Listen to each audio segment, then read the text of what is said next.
What if the Garden of Eden wasn't a Hebrew invention at all? What if, 1500 years before Genesis was written, Sumerian scribes were already pressing descriptions of this same paradise into wet clay, calling it by a different name, placing it at the confluence of 4 rivers in a land where fresh water rose from the ground, and death had not yet entered the world? In the British Museum, a small tablet sits in its climate-controlled case, 4,000 years old, still bearing the word Dilmun, still describing a garden where gods walked among the first humans. The message was urgent once. Now it waits in silence. So before this story pulls you under, consider subscribing, but only if you're drawn to histories that remember what we've been taught to forget. The fluorescent lights in the university library hummed their eternal drone as Samuel Noah Kramer bent over his desk in the winter of 1945, his eyes straining against the faded photographs of cuneiform tablets that had been shipped from the University of Pennsylvania Museum. Outside, Philadelphia was wrapped in the grey quiet of early February, but Kramer barely noticed the weather anymore. He had been working on these tablets for months, piecing together fragments of a story that had been broken for 4,000 years, scattered across museum collections on 3 continents, and waiting in basement storage rooms and forgotten archives for someone patient enough to reassemble the puzzle. Kramer was that person. A Ukrainian immigrant who had arrived in America as a child, he had developed an almost supernatural facility for the wedge-shaped marks of ancient Mesopotamia, the oldest writing system humanity had ever devised. Where other scholars saw meaningless scratches, Kramer saw sentences, paragraphs, the entire narratives emerging from the clay like faces materializing in fog. And on this particular evening, as the radiator clanked and hissed in the corner of his cramped office, he was reading something that made him set down his pencil and simply stare. The tablet in front of him, or rather the photograph of a tablet held in the Istanbul Archaeological Museum, was describing a place, a garden, a paradise, and the details were so specific, so hauntingly familiar, that Kramer felt the strange vertigo of recognition that comes when you encounter something you have known your entire life but never actually seen. The Sumerians called this place Dilmun, and they had been writing about it for at least 1,500 years before the Hebrew scribes ever set stylus to scroll. Kramer would spend the next decade of his life translating and publishing these texts, working with fragments that had been excavated from the ruins of Nippur, or the ancient religious center of Sumer, located in what is now southern Iraq. The tablets had been unearthed in the late 19th century by American archaeological expeditions, then shipped to Philadelphia and Istanbul, where they sat largely unread for generations. The cuneiform script was difficult, the tablets were broken, and the Sumerian language itself had been dead for 2,000 years before Christ was born. But Kramer possessed both the linguistic skill and the obsessive patience required for this work.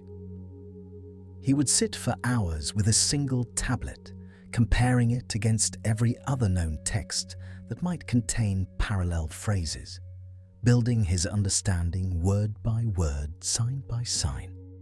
The process was archaeological in its own way. He was excavating meaning from symbols and brushing away the dust of millennia to reveal the thoughts that ancient scribes had pressed into wet clay on summer afternoons in cities that would one day become mounds of rubble in the Iraqi desert. The text that Kramer was piecing together has come to be known as the Enki and Ninhursag myth, named after its two principal divine characters.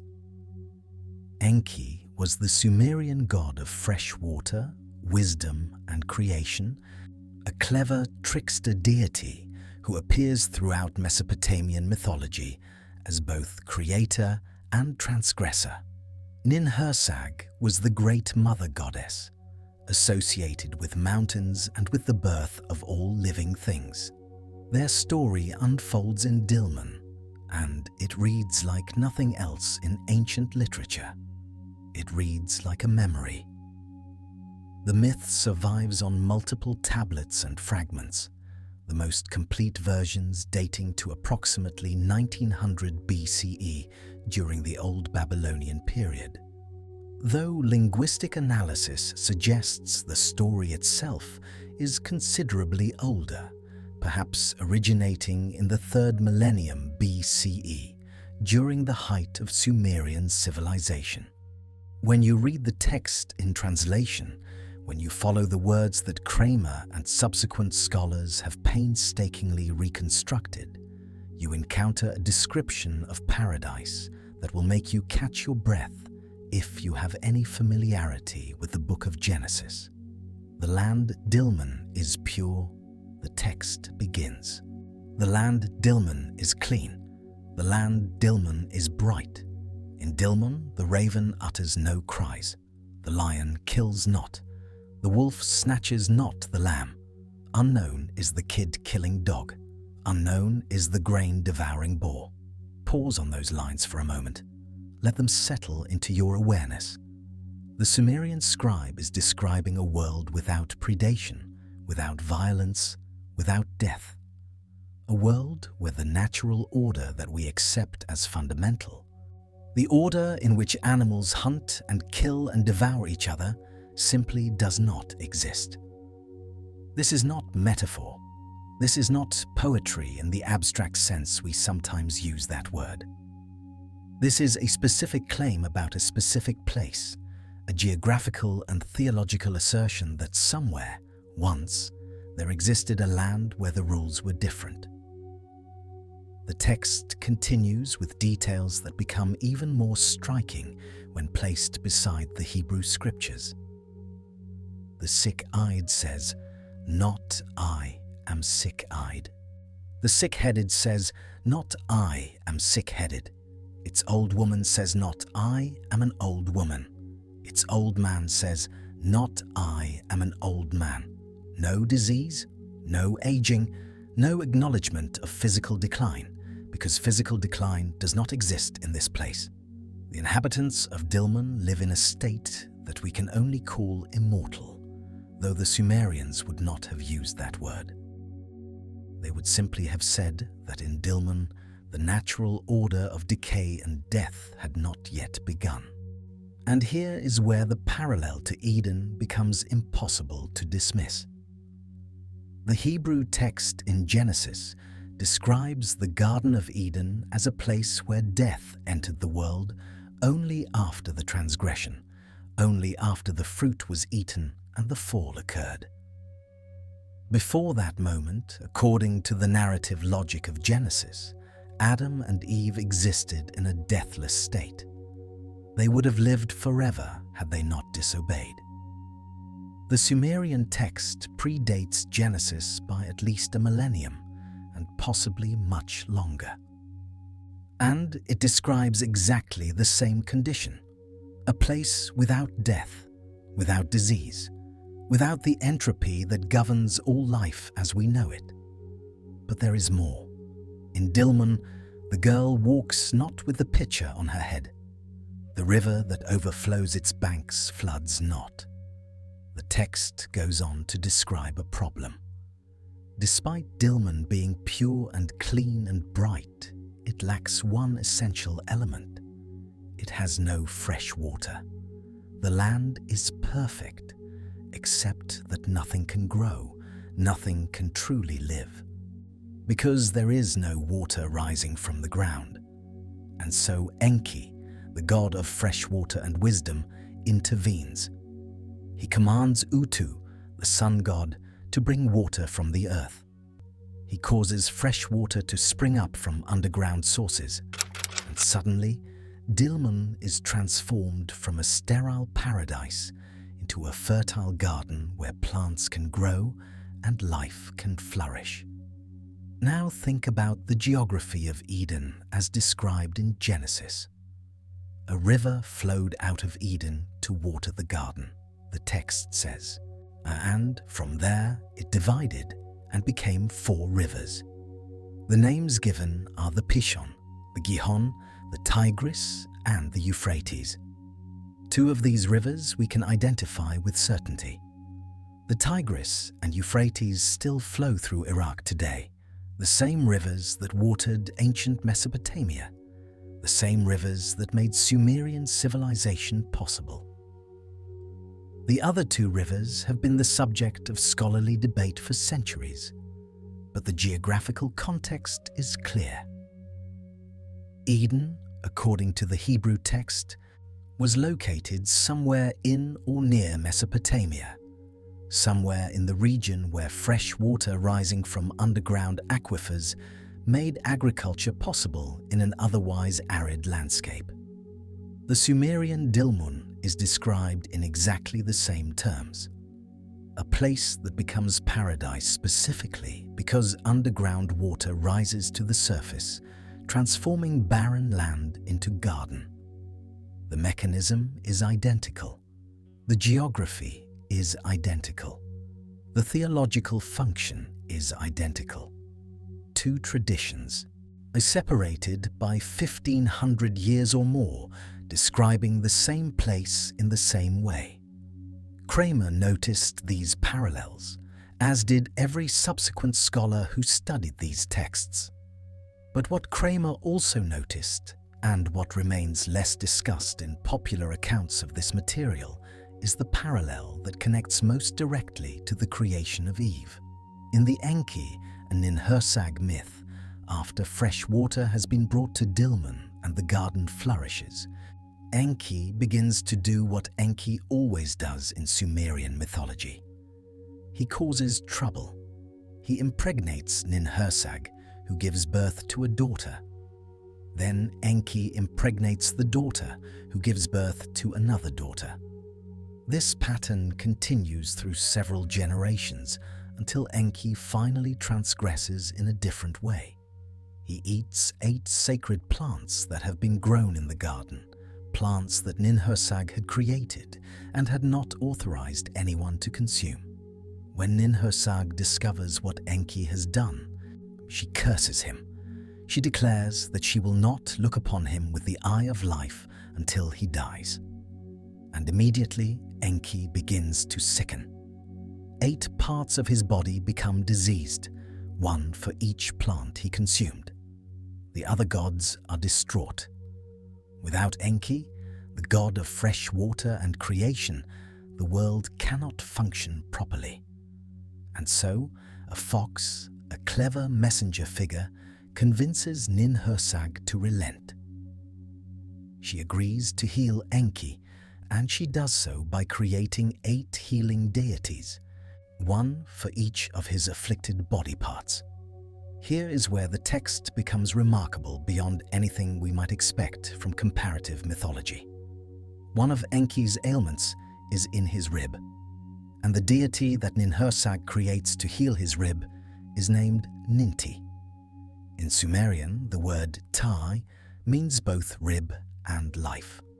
Ninti therefore means both the lady of the rib and the lady of life. She is created to heal Enki's rib, but her name puns on the concept of life-giving. Now recall the Genesis account. When God causes a deep sleep to fall upon Adam, and he takes one of his ribs and closes up the flesh. And the rib which God had taken from man, he made into a woman. The Hebrew name for the first woman is Eve, which derives from the Hebrew word for life, chava. Eve is the mother of all living, Genesis tells us. She is, in other words, the lady of life, and she was created from a rib. The Sumerian text predates the Hebrew text by over 1,000 years. The Sumerian text contains a goddess named the Lady of the Rib, who is also the Lady of Life. The Hebrew text contains a woman created from a rib who is named Life and who is the mother of all living. The linguistic parallel is not approximate, it is exact. The wordplay that seems to exist in Hebrew, the connection between Eve and life and the curious detail about the rib, makes no sense in Hebrew. There is no pun in Hebrew between rib and life. Those are completely different words with no phonetic similarity. But in Sumerian, the pun is perfect. Tai means both rib and life. The Lady of the Rib is the Lady of Life. The wordplay works only in Sumerian, which means that the Genesis narrative, at least in this detail, appears to preserve a Sumerian original that was translated into Hebrew, but that lost its linguistic logic in translation. This is not speculation. This is philology. This is the careful science of tracking words across languages and centuries. And what the philology suggests is that whoever wrote the Genesis account of Eve's creation was working from a Sumerian source, either directly or through intermediate traditions, and that the rib detail was preserved even though its original significance, the pun that made it meaningful, was lost when the story moved from Sumerian into Semitic languages. But the parallels between Dilmun and Eden do not end with the Lady of the Rib. Both traditions describe a sacred tree. In the Enki and Ninhursag myth, the plants that Enki consumes are described in terms that suggest cosmic significance. They are not ordinary vegetation. They are sacred plants grown by the mother goddess herself, and consuming them without authorization triggers death and disease. In Genesis, the tree of knowledge of good and evil occupies the same narrative position. It is sacred, it is forbidden, and consuming its fruit triggers mortality. You may eat of every tree of the garden, God tells Adam, but of the tree of the knowledge of good and evil you shall not eat, for in the day that you eat of it you shall surely die. Both traditions describe a transgression involving sacred plants. Both traditions describe that transgression as the moment when death enters the world, when the deathless existence of paradise gives way to the mortal condition that defines human life. Both traditions connect the woman figure to this transition, whether as Ninhursag cursing Enki or as Eve offering the fruit to Adam. Both traditions describe a serpent or serpent-like figure with access to special knowledge. In the Sumerian tradition, the serpent appears repeatedly as a creature associated with wisdom and with the secrets of immortality. In the Epic of Gilgamesh, which draws on the same mythological tradition as the Enki and Ninhursag text, a serpent steals the plant of eternal youth from Gilgamesh, sloughing off its skin and achieving the immortality that the hero sought. The serpent in Genesis has the same association. It is described as more subtle than any beast of the field. It possesses knowledge that the human characters lack. It speaks the truth about what will happen if the fruit is eaten. You will not surely die, the serpent says, for God knows that when you eat of it, your eyes will be opened and you will be like gods, knowing good and evil. In both traditions, the serpent is not simply evil, it is knowledgeable. It is connected to the secrets of life and death. It knows things that the human characters do not know, and its intervention changes everything. Now consider the cumulative weight of these parallels. Two traditions describing a paradise located in the same geographical region. Both traditions describing that paradise as a place without death, without disease, without predation. Both traditions crediting the fertility of this paradise to underground water rising to the surface. Both traditions describing a transgression involving sacred plants. Both traditions connecting that transgression to the entry of mortality into the world. Both traditions featuring a female figure associated with ribs and with life. Both traditions involving a serpent figure with special knowledge. If these parallels existed between two contemporary cultures in contact with each other, we would call them borrowing.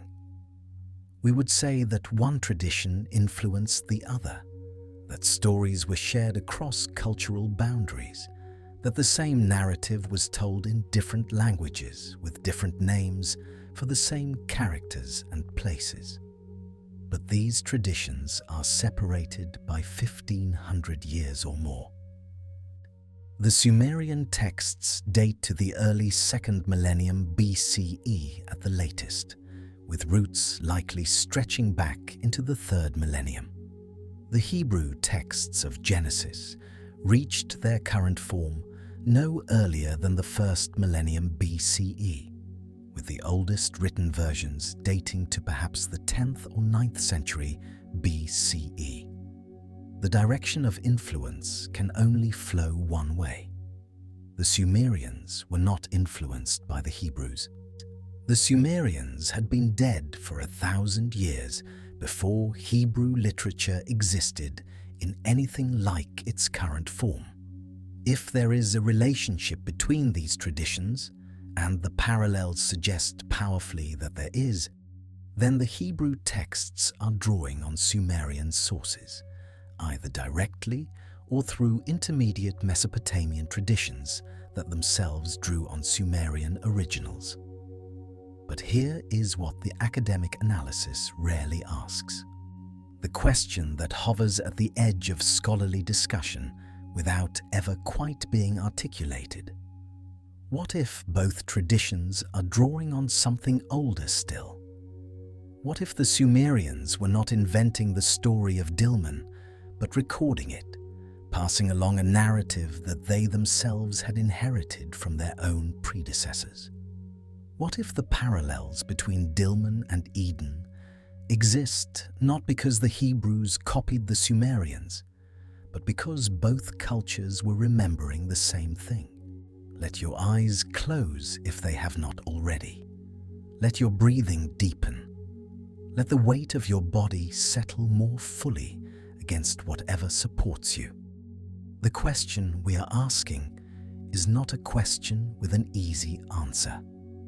It is not a question that can be resolved by examining tablets or comparing translations or tracing linguistic roots. It is a question about memory itself, about how long stories survive, about what gets preserved across millennia and what gets lost, about whether the myths we tell ourselves are inventions or inheritances, fictions or fossils. The Sumerians appeared in southern Mesopotamia around 6,000 years ago. They are the oldest civilization we know of that left extensive written records. But they did not appear from nowhere. They had ancestors, they had predecessors, they had traditions that they themselves claimed to have received from earlier times, from a world before the flood that swept everything away. McCand, they spoke of Dilmun as a real place, not as a metaphor or a symbol, but as a location that could be reached, that could be traded with, that existed in the world even as it also existed in mythology. So let the question settle into your awareness without demanding an immediate answer. Let it become something you carry into sleep, into dreams, into the strange territory where the conscious mind releases its grip and deeper patterns emerge.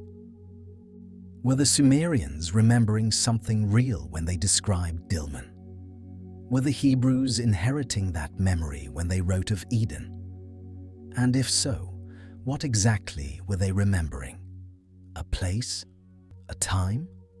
a way of living that was lost and then mythologized, transformed from geography into theology, from history into story. These questions have no certain answers, but they deserve to be asked. And tonight, as you drift towards sleep, they will keep you company. The garden waits in the distance, half real and half remembered, preserved in clay tablets and parchment scrolls by people who believed they were recording something true, something that happened, something that mattered enough to preserve for those who would come after, for us, for you, for this quiet moment in the dark when the ancient world feels closer than it usually does, when the distance between then and now seems thin enough to cross. Rest now. Let the words fade. The garden is still there, somewhere between memory and forgetting, between history and dream. And we will return to it soon. For most of the 19th and early 20th centuries, serious archaeologists treated Dilmun the way they treated Atlantis, as a pleasant fiction, a mythological construct that served theological or literary purposes, but corresponded to no actual location on any map that mattered. The Sumerian texts were clear enough about what Dilmun was: a paradise, a holy land, a place where the sun rises.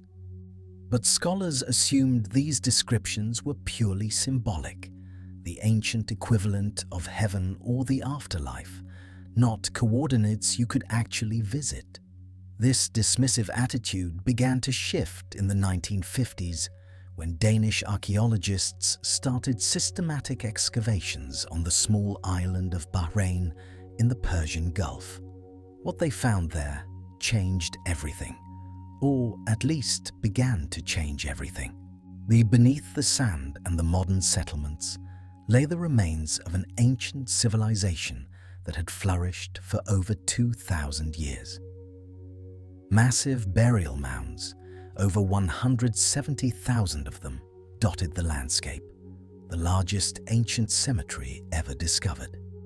Stone temples aligned to astronomical events, sophisticated water management systems tapping into underground aquifers, and most significantly, distinctive stamp seals bearing images of humans, animals, and symbols that appeared nowhere else in the ancient world. These were the Dilmun seals, and they turned up not just in Bahrain, but across the ancient Near East, in Mesopotamian cities, in Indus Valley settlements, along trade routes spanning thousands of miles. The archaeological evidence was undeniable. Dilmun had been real. It had been a major trading civilization, a crucial link in the maritime networks connecting Mesopotamia to the Indus Valley and beyond. Cuneiform tablets from Ur and other Sumerian cities recorded extensive trade with Dilmun, importing copper, pearls, precious stones, and exotic woods. The Dilmun merchants were wealthy, sophisticated, and internationally connected. But here was the puzzle that nagged at researchers even as they celebrated the discovery.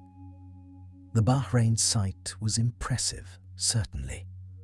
A genuine ancient civilization worthy of study. Yet it did not quite match the descriptions in the oldest Sumerian texts. The paradise narratives, the Enki and Ninhursag myth, the references to Dilmun as the place where the sun rises. These descriptions spoke of a land fed by fresh water rising from the ground, a place at the confluence of great rivers, a territory vast enough to encompass the origins of humanity itself. Bahrain is a small island. It has no rivers. It lies in the middle of the Persian Gulf, not at the mouth of the Tigris and Euphrates. The freshwater springs that do exist there, on the famous springs that attracted ancient settlement, are impressive, but hardly match the scale of the textual descriptions. Something did not add up. Either the Sumerians had wildly exaggerated a modest trading post into cosmic significance, or Bahrain represented only part of the story. Perhaps a later settlement that inherited the name and the sacred associations of somewhere older, somewhere larger, somewhere that no longer existed in a form the archaeologists could easily access. The breakthrough came from an unexpected direction, not from archaeology, but from geology and satellite imaging. In 2010, Geoffrey Rose, an archaeologist specializing in the prehistory of the Arabian Peninsula, published a paper that fundamentally reframed the question of Dilmun's location. Rose was not primarily interested in Sumerian mythology. He was investigating a puzzle in human migration patterns, specifically why there seemed to be a gap in the archaeological record of the Arabian Peninsula during the late Pleistocene, the period from roughly 75,000 to 8,000 years ago. The region should have shown evidence of human habitation, but the evidence was sparse, scattered, insufficient to account for the populations that clearly emerged later. Where had the people been? Rose proposed a radical answer. They had been in the Persian Gulf, not on its shores, but in it, in a place that no longer exists because it now lies beneath 50 meters of seawater. During the last ice age, when vast quantities of water were locked in continental glaciers, global sea levels were dramatically lower than they are today. The Persian Gulf, as we know it, simply did not exist. The entire basin, roughly the size of Great Britain, was dry land, a broad, low-lying plain fed by 4 major rivers, the Tigris and Euphrates from the northwest, the Karun from the Iranian highlands, and a now-vanished river system that once flowed across the Arabian Peninsula from the west. These 4 rivers converged in the center of this exposed basin, creating something extraordinary, a massive freshwater oasis in the midst of an otherwise arid landscape. Rose called this the Gulf Oasis, and the evidence for its existence is compelling. Modern satellite imaging and bathymetric surveys of the Persian Gulf floor have revealed the submerged channels of these ancient rivers, their courses still traceable beneath the sediment that has accumulated over the past 8 millennia. The Tigris and Euphrates did not always end where they end today. During the Ice Age, they continued southeastward across the exposed Gulf floor, their waters feeding into a low-lying depression that would have collected rainfall, river flow, and, most importantly, groundwater rising from the massive aquifer system that still underlies the region. This aquifer, the same one that feeds the springs of Bahrain and the eastern Arabian coast, would have created extensive wetlands, freshwater lakes, and artesian springs throughout the exposed basin. Imagine it, a green valley in the midst of surrounding desert, fresh water bubbling up from the ground, date palms and reed beds along the river channels, fish in the streams, game on the grasslands, a climate moderated by the surrounding geography. While the Arabian interior baked under fierce sun and the Iranian highlands froze under Ice Age cold, this basin would have offered a temperate refuge, a sanctuary, a garden. The dating is crucial here. This oasis would have existed at its maximum extent during the last glacial maximum, roughly 20,000 years ago, when sea levels were at their lowest. But it would have remained habitable, though shrinking, for thousands of years afterward, as the glaciers slowly melted and the waters slowly rose. By about 8,000 years ago, the inundation was complete. The Gulf Oasis vanished beneath the waves, becoming the Persian Gulf we know today.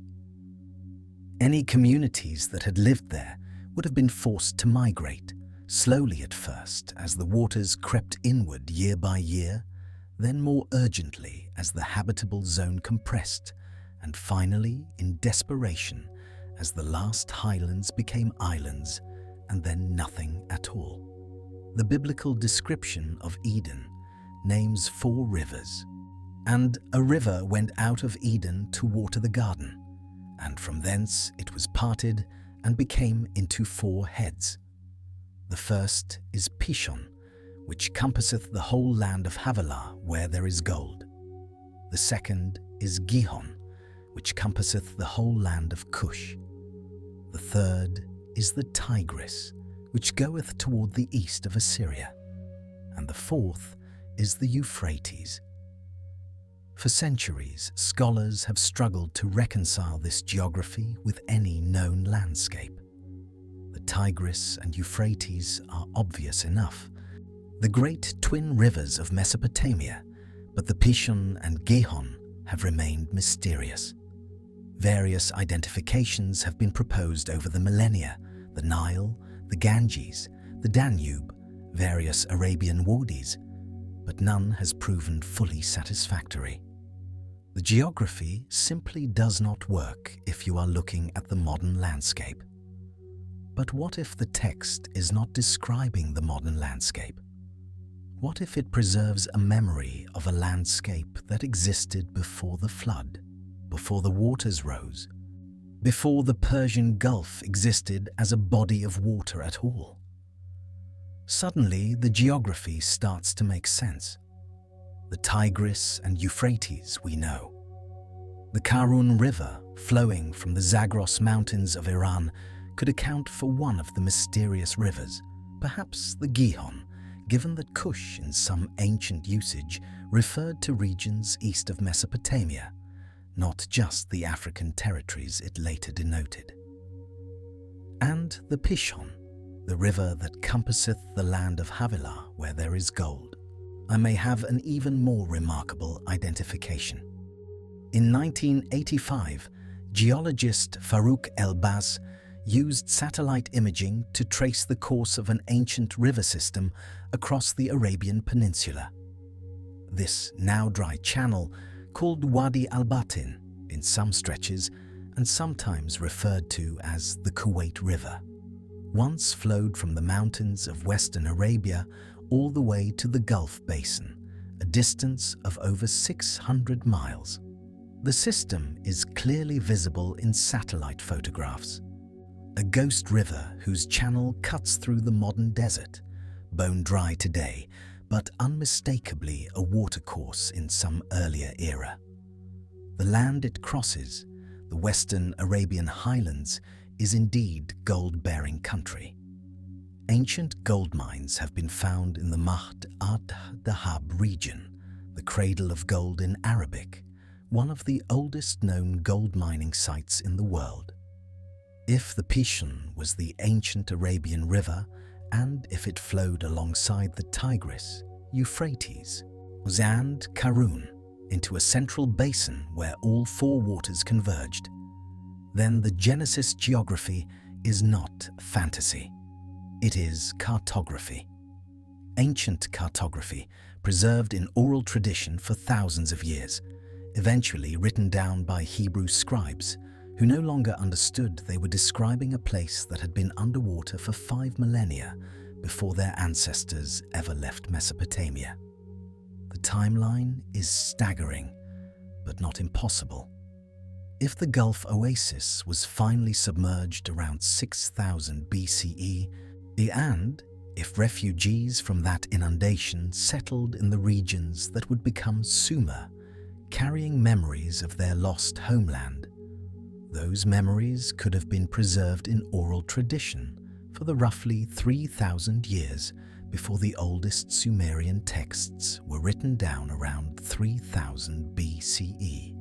Another 1,500 years would pass before Hebrew scribes composed the Genesis narratives we know, drawing on Mesopotamian sources that themselves drew on even older traditions.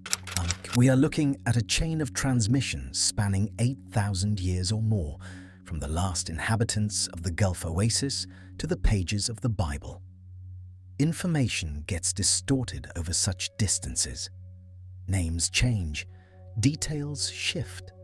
The literal geography becomes theological geography.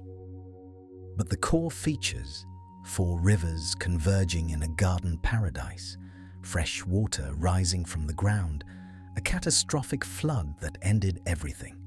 These features persist because they describe something real, so something that actually happened, something that enough survivors remembered and passed down that the memory outlasted the place itself by 600 generations. Let your breathing slow now. Let your eyes grow heavy if they have not already. You do not need to hold on to every detail. The evidence will still be there in the morning, carved in stone, traced in satellite imagery, preserved in texts that have survived 4,000 years and will survive many more. But for this moment, let us leave the academic arguments behind. Let us go to the garden itself, not as archaeologists piecing together fragments, but as visitors, as dreamers, as inhabitants of a world that once was. Picture yourself standing on a slight rise in the center of a broad green valley. The year is approximately 15,000 BCE, though the people around you would not measure time that way. They would count the seasons, perhaps, or the generations, and all the movements of stars they know by names we have forgotten. The sun is warm, but not harsh. A breeze carries the scent of water, of growing things, of earth that has never known the desiccation that will someday claim this land. To the north and east, you can see the shimmer of the marshlands where the great rivers spread their waters across the low basin. Reed beds taller than a man wave in the wind, their dense stands sheltering fish and waterfowl beyond counting. Beyond the marshes rise the distant blue shapes of mountains, the Zagros to the east, their snow-capped peaks feeding the rivers that sustain this place. To the west, the land rises gradually toward highlands you cannot see from here. But you know the river that flows from that direction, the Arabian River, smaller than the others but steady, its waters carried across hundreds of miles of what would otherwise be desert. Beneath your feet, you feel a coolness rising from the ground.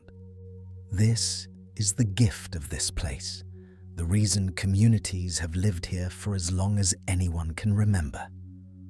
Water rises here, not just from the rivers, but from the earth itself, bubbling up in springs that never fail, that never slow even in the driest season.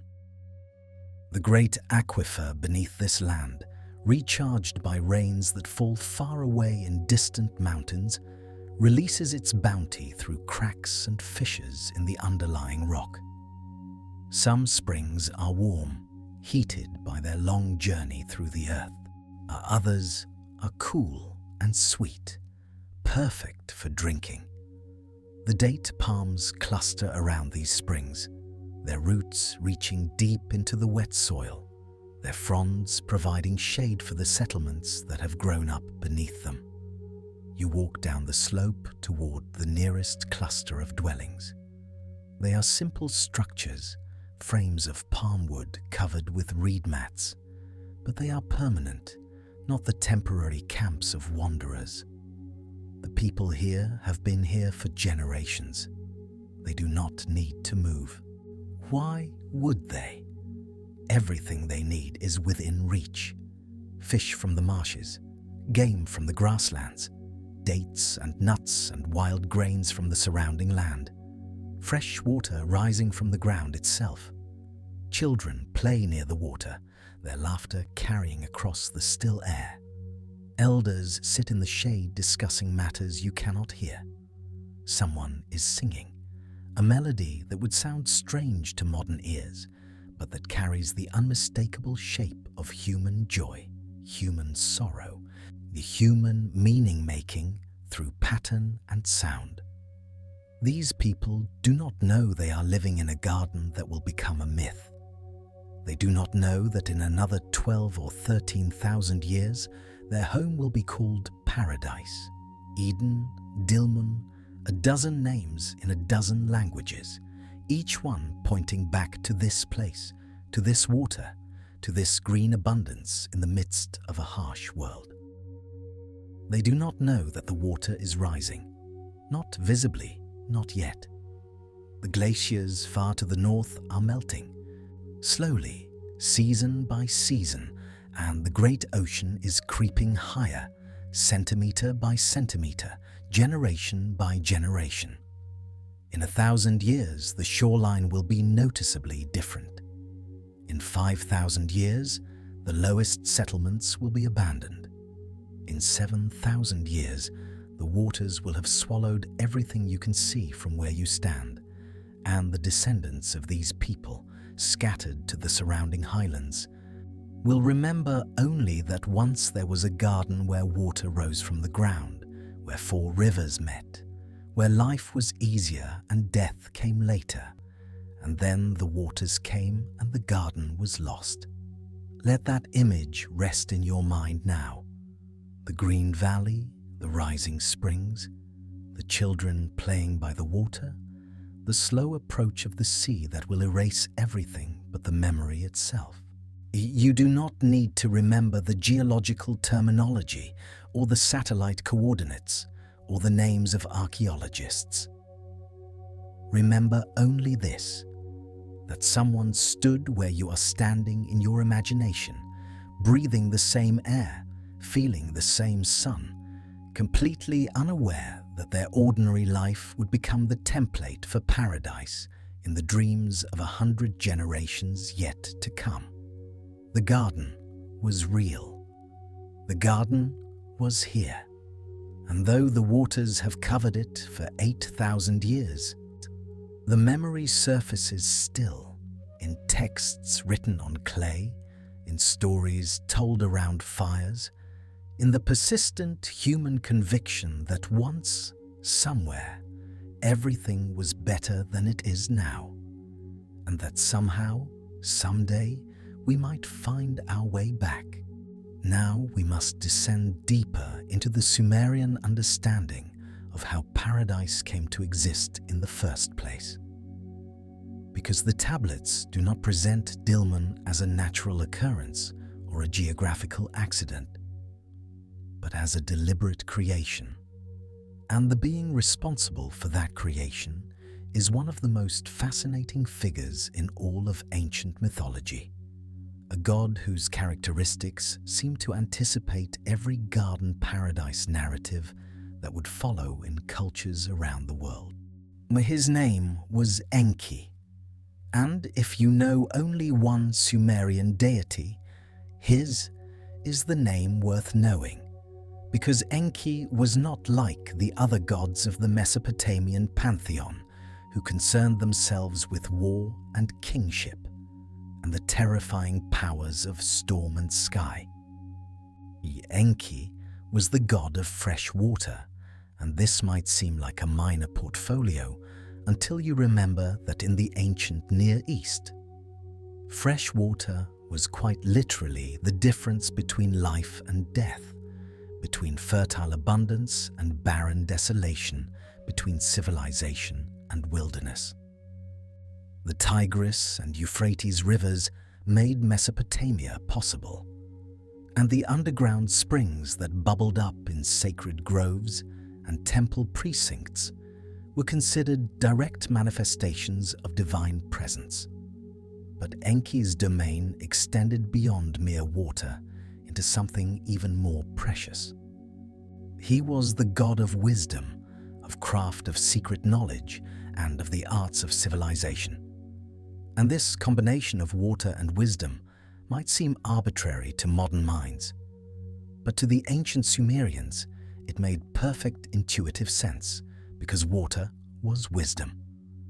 Water found its way through rock and soil, through impossible passages to emerge where it was needed. Water nourished seeds into plants, and plants into harvests, and harvests into the surplus that allowed some humans to stop farming and start thinking and building and writing. Water was patient and persistent and transformative, and so was true wisdom, and Enki embodied both. The texts describe him dwelling in a place called the Abzu, which translators render as the freshwater ocean. And this concept deserves careful attention because it reveals something profound about how the Sumerians understood their world. They believed that beneath the surface of the earth, beneath the soil and rock, and the foundations of their cities, there existed a vast reservoir of pure fresh water. This was not seawater, which they knew was salty and undrinkable, but primordial sweet water, the original water from which all springs and rivers ultimately derived. When you dug a well and hit water, you were tapping into the Abzu. When a spring emerged from a hillside, you were witnessing the Abzu rising to the surface. When the rivers flooded each year, bringing fertile silt to the fields, you were experiencing the Abzu's generosity, mediated through the river channels that Enki had established. And here is where geology and mythology intersect in ways that should make us pay very close attention, because the Persian Gulf region sits atop one of the largest freshwater aquifer systems in the world. The Arabian aquifer extends beneath what is now Saudi Arabia, Bahrain, Qatar, the United Arab Emirates, and into the waters of the Gulf itself, and this aquifer has been supplying fresh water to the region for thousands of years. When ancient peoples dug wells on Bahrain, the island most frequently identified with historical Dilmun, they struck fresh water, often within feet of the salty sea. Springs bubbled up on the sea floor itself, creating pockets of sweet water in the midst of brine. And this phenomenon, which geologists can explain through hydrostatic pressure and the particular geology of the region, would have seemed nothing short of miraculous to ancient observers. The Abzu was not mythology. It was hydrology expressed in the only vocabulary available to pre-scientific peoples. They were describing something real, something they could see and taste and depend upon, and they were attributing it to Enki, because attribution to divine agency was how they explained natural phenomena they could observe, but not mechanistically understand. So when the texts tell us that Enki created Dilmun as a paradise, we should perhaps hear this not as fantasy, but as a sophisticated acknowledgement that the life-giving fresh water of this region was responsible for its extraordinary fertility and habitability. Enki made Dilmun because Enki was the fresh water, and without the fresh water, there could be no garden. The tablets from Nippur that preserve the Enki and Ninhursag myth describe the god looking upon a land that was already blessed with natural advantages and transforming it into something even more miraculous. He fills the land with water. He establishes the flow of rivers. He calls forth the fish and the birds and the wild animals. He causes date palms and fruit trees to grow in abundance. This is not creation from nothing, in the way later monotheistic traditions would imagine divine creation. This is cultivation improvement, the transformation of wild potential into ordered abundance. And this distinction matters enormously because it suggests a different relationship between the divine and the natural world than we typically encounter in later religious thinking. Enki does not create the physical substrate of Dilmun. He develops it. He irrigates it. He manages it. He makes it productive in ways it could not be productive on its own. If we were to translate this into entirely secular language, we might say that Enki represents the accumulated engineering and agricultural knowledge that allowed ancient peoples to transform marginal landscapes into productive ones. He is irrigation technology personified. He is the knowledge of where to dig wells and when to plant crops and how to husband water resources through dry seasons. He is the civilizational wisdom that separates settled agricultural peoples from nomadic foragers. To the Sumerians, this knowledge seemed divine because its effects were so dramatic and because its origins were lost in the mists of their own prehistory. Someone had taught their ancestors how to farm, how to manage water, how to build cities. Who? The natural answer for an ancient people was the gods. The gods had given this knowledge. The gods had established these systems. And Enki was chief among these teaching deities, the one who, according to the myths, had consistently intervened to help humanity survive and flourish. But let us go deeper into the specific narrative preserved in the Enki and Ninhursag text, because the details are startling in their specificity and in their parallels to the Genesis account that would not be written for another 1500 years. The myth begins with Dilmun established as a paradise, but lacking one essential element. Ninhursag, the great mother goddess whom we have already encountered in her role as creator of human beings, is present in this garden, but she and Enki have not yet brought forth the vegetation that will make it truly abundant. The land is pure and clean, but it is not yet fully alive. So Enki causes fresh water to rise from the earth, filling the lagoons and marshes, creating the conditions for plant life to flourish. And at this point, the narrative takes a strange turn. Enki sees a beautiful goddess and desires her. He pursues her. He mates with her. She gives birth to a daughter. Enki then sees this daughter desires her and mates with her as well. She gives birth to another daughter. Enki pursues this granddaughter too. The pattern continues through multiple generations, creating a lineage of divine females, each more beautiful than the last. This might seem like mere mythological strangeness, ancient peoples telling stories that violate our modern sensibilities, and perhaps it is simply that. But another reading is possible. What if this sequence of divine matings and births represents not literal reproduction, but the propagation of plant species? What if Enki, pursuing and fertilizing successive generations of goddesses, is a metaphorical description of how crops reproduce, how seeds become plants that flower and produce more seeds that become more plants? The agricultural interpretation of this myth sees Enki as the water and the goddesses as successive plant generations. Water fertilizes the soil. Plants grow. They produce seeds. The seeds germinate. New plants grow. The cycle continues generation after generation. In a pre-scientific culture, this cyclical process of growth and reproduction might naturally be described in terms of sexual reproduction, which was the model of generation that ancient peoples understood best. The climax of this reproductive sequence produces 8 special plants that grow in the garden. These plants are not ordinary vegetation.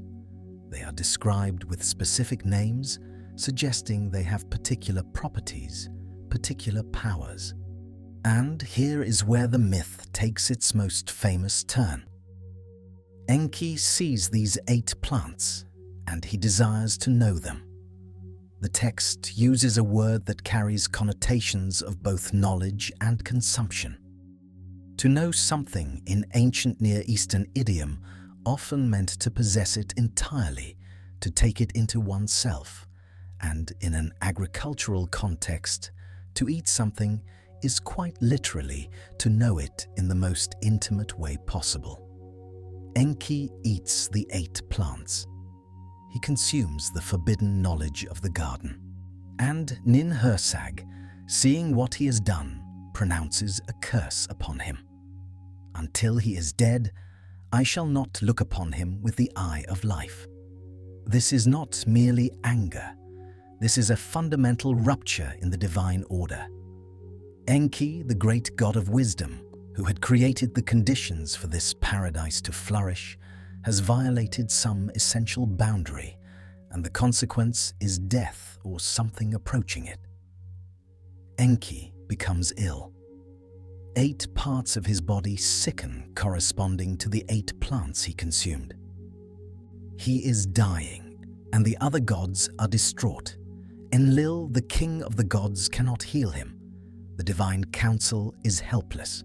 Only Ninhursag can reverse the curse she has pronounced. Eventually, she relents. She seats Enki beside her and asks where he hurts. He names each afflicted body part. For each part, she creates a healing deity. 8 pains, 8 healers. And one of these healings creates the most striking parallel to the Genesis narrative that we will encounter. When Enki says that his rib hurts, Ninhursag creates a goddess to heal him. Her name is Ninti. In Sumerian, the name carries a double meaning, because the word Tai means both rib and life. Ninti is therefore simultaneously the lady of the rib and the lady of life. She is created specifically from Enki's rib. She is specifically associated with the giving of life, and she appears in a narrative that predates the writing of Genesis by well over 1,000 years. Now consider the Genesis account. Eve is created from Adam's rib. Her name, Chava in Hebrew, means something like life-giver or mother of all living, a woman associated with life, created from a rib, in a garden paradise, after the male figure has violated a divine prohibition regarding forbidden fruit. The parallels are not subtle. They are not the kind of vague structural similarities that might emerge from universal human psychology or common experiences of flooding and agriculture. These are specific narrative elements appearing in the same sequence, serving the same symbolic functions. The lady of the rib who gives life, created in a garden paradise, after the male figure eats what he should not eat. Scholars have debated for over a century how to account for these parallels. The most straightforward explanation is direct transmission. The Hebrew peoples during their Babylonian exile in the 6th century BCE would have encountered Mesopotamian mythology and incorporated elements into their own sacred narratives. This is almost certainly part of the answer. But it may not be the complete answer, because the Hebrews trace their ancestry to Abraham, who according to their own texts came from Ur of the Chaldees. Ur was a major Sumerian city. Abraham, or the cultural memory he represents, would have carried Mesopotamian traditions with him when he migrated westward. The Eden story might not have entered Hebrew tradition during the exile, but might have been part of that tradition from its very beginning. Hebrew and Sumerian drawing on the same cultural wellspring, the same ancient memories, and if we push even further back, we might ask what the Sumerians themselves were remembering. Because the Sumerians did not claim to have invented these stories. They claimed to have received them from before, from the time of the antediluvian kings. from the age before the flood, when gods walked openly among men and taught them the arts of civilization. Were the Sumerians preserving memories of an even earlier culture, a culture whose sophistication has been lost to time and rising seas? A culture that perhaps existed in that very region, now submerged beneath the Persian Gulf, where 4 rivers once converged in a freshwater paradise. We cannot prove such a culture existed. The evidence is underwater, inaccessible to conventional archaeology. But the Sumerians themselves insisted they were not the beginning. They were heirs. They were preservers of something older. And their stories of the garden, the gods, the forbidden fruit, and the woman made from a rib have proven remarkably durable, outlasting the civilization that first recorded them by thousands of years. Let your breathing slow now. Feel the weight of these stories settling around you, like sediment drifting down through dark water. We have been moving through ancient texts and linguistic analysis, through archaeological evidence and geological theory, and it can be easy to lose sight of what we are really asking. What were these narratives for? What purpose did they serve? The Sumerians did not tell stories for entertainment alone. Every narrative in their literary corpus served functions we might barely recognize today. Stories taught, stories preserved. Stories bound communities together around shared understandings of how the world worked and why humans existed, and what obligations flowed from that existence. The Dilmun narratives and the creation myths and the tales of Enki and Ninhursag were not fiction in our sense of the word. They were truth expressed in the only mode available to a pre-scientific culture: metaphorical truth, poetic truth, truth about relationship and responsibility and the proper order of things. And the truth these stories told included something crucial about the human condition. Humans were created for a purpose. They were placed in a garden to tend it. They lived under the care and supervision of beings greater than themselves. And at some point, this arrangement changed. Whether through transgression or graduation, through punishment or promotion, humans moved from the garden into the wider world. They became responsible for themselves. They had to labor for their bread. They experienced pain and death and the full weight of mortal existence. This is the story that appears in Sumerian myth and reappears in Hebrew Genesis and echoes through religious and mythological traditions worldwide.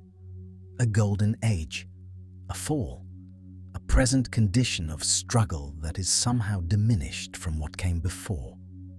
What if this story is not merely psychological projection? What if it encodes actual historical memory? Consider what we know about human prehistory. For hundreds of thousands of years, our ancestors lived as foragers. They did not farm. They moved with the seasons, following game and gathering wild plants. Their lives were not easy, but they were lives of relative freedom. No bosses, no rigid schedules, no back-breaking agricultural labor. Studies of contemporary foraging peoples suggest they typically work far fewer hours than farmers to meet their basic needs. Then, approximately 10 to 12,000 years ago, everything changed. Humans began farming. They settled in permanent villages. They domesticated plants and animals. They built the first cities. They invented writing and mathematics and organized religion. This was the Neolithic revolution, and while it eventually produced everything we call civilization, its immediate effects were in many ways negative. Farmers worked harder than foragers. Their diets were less varied and often less nutritious. Their settled communities became breeding grounds for epidemic disease. Their social hierarchies created new forms of inequality and oppression. Skeletal evidence shows that early farming populations were shorter and sicker than their foraging predecessors. They had more dental problems, more signs of nutritional deficiency, more markers of physical stress from repetitive labor. The transition to agriculture was not a pure improvement. It was a trade-off. Humans gained food security and the capacity for population growth and the foundations of complex civilization, but they lost something too. They lost the relative ease of foraging life.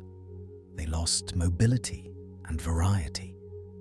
They lost perhaps a kind of freedom that farming societies would never recover. What if Eden remembers that loss? What if the garden is cultural memory of the foraging world? Not a specific place necessarily, but a way of life. The trees bearing fruit freely. No need to till the soil. The animals peaceful and approachable.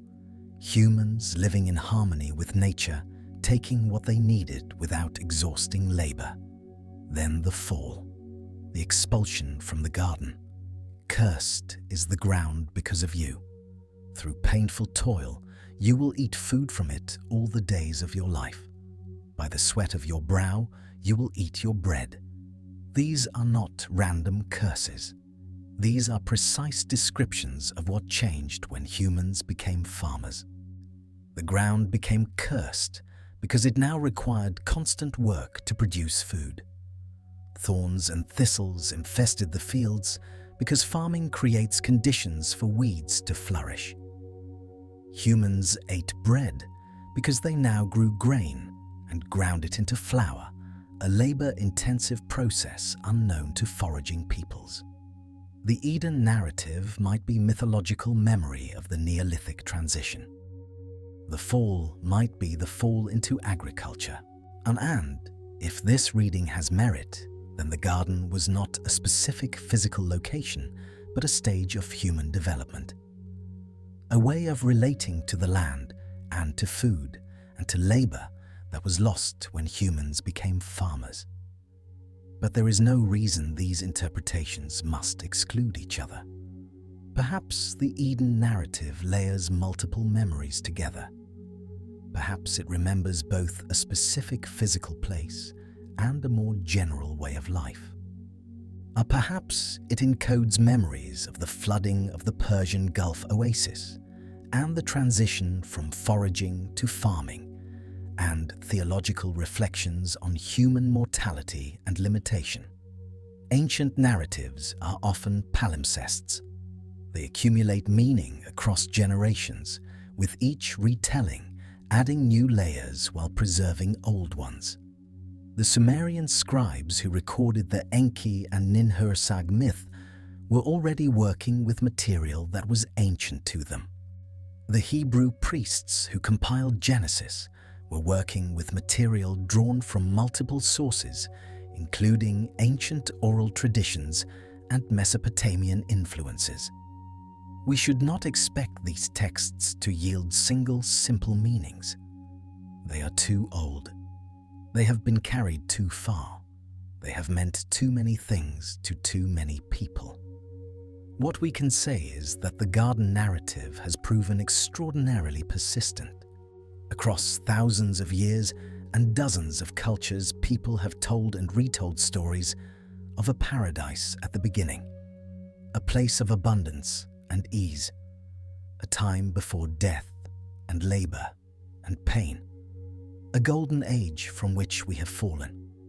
This persistence suggests the narrative serves deep human needs, perhaps psychological needs, perhaps historical memory, perhaps both intertwined so thoroughly we can no longer separate them.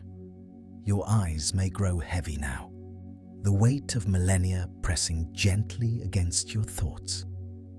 These questions do not require answers tonight. They have waited 4,000 years already. They can wait until morning. What matters is not resolving every mystery, but opening yourself to the questions themselves, letting them circulate through your mind as you drift towards sleep. What was the garden? Who were the gods? What did we lose when we left? And is there any way back? These are questions humans have asked for as long as we have had language to ask them. They connect you to every generation that came before, every person who looked at the world and sensed that something was missing, that once things were different, that somewhere, somehow, there was a place where fresh water rose from the ground and fruit hung heavy on trees, and death had not yet entered the world. The Sumerians called it Dilmun. The Hebrews called it Eden. Other cultures have other names. But the longing is universal. And perhaps the longing itself is the truest memory we have. The garden may be lost, the physical location submerged or transformed, or never existing in quite the way the stories suggest. But the sense that we have lost something, that we are somehow diminished from what we could be, that there was a before and it was better, that sense is real. It lives in us still. And tonight, as you drift towards sleep, perhaps you will dream of gardens, of fresh water rising from the earth, of fruit that gives knowledge, of choices that change everything. The ancient world waits in that liminal space between waking and dream. The gods who are not quite gods, the gardens that are not quite places, the truths that are not quite history, but not quite fiction either. Something in between, something older than the categories we use to sort the world. Something that remembers what we have forgotten and whispers it back to us when we finally grow quiet enough to hear. The waters rose slowly at first, so slowly that a single human lifetime might not have noticed the change, but the cumulative effect across generations was catastrophic beyond anything we can easily imagine from our position of geological stability. Between approximately 18,000 and 8,000 years ago, the great ice sheets that had locked up so much of Earth's water began to melt, and the seas began to rise, and coastlines that had been stable for tens of thousands of years began their long retreat inland. The Persian Gulf, that shallow basin between the Arabian Peninsula and Iran, was particularly vulnerable to this transformation. During the height of the last ice age, when sea levels were roughly 120 meters lower than today, the Persian Gulf did not exist as we know it. It was dry land, a vast, low-lying plain through which the Tigris and Euphrates rivers flowed southward, joining with rivers from the Arabian side and the Iranian side, converging into a single great river system that continued through what is now the Strait of Hormuz and out into the Indian Ocean. And at the center of this plain, fed by artesian springs rising from the massive aquifer beneath, lay what geologists now call the Persian Gulf Oasis, a freshwater paradise in an otherwise arid landscape. Imagine this world as it existed perhaps 15,000 years ago. The climate is cooler than today, but warming steadily as the ice age releases its grip. The rivers bring silt and nutrients from the highlands. The springs bubble up pure water from deep underground. Date palms cluster around the water sources. Gazelles and wild cattle graze the grasslands. And humans, anatomically and behaviorally modern humans, who had been living in the region for tens of thousands of years, gather in communities around the richest water sources, developing the social complexity that comes from settled life in a productive environment. This is not speculation about what might have existed. This is inference from what we know must have existed given the geological and climatic conditions. Fresh water in a desert region always attracts human settlement. The Persian Gulf Oasis would have been prime real estate, perhaps the most desirable location in all of Western Asia. As a garden in the desert where life was easier than anywhere else. Then the waters began to rise. The mechanism was not dramatic at first.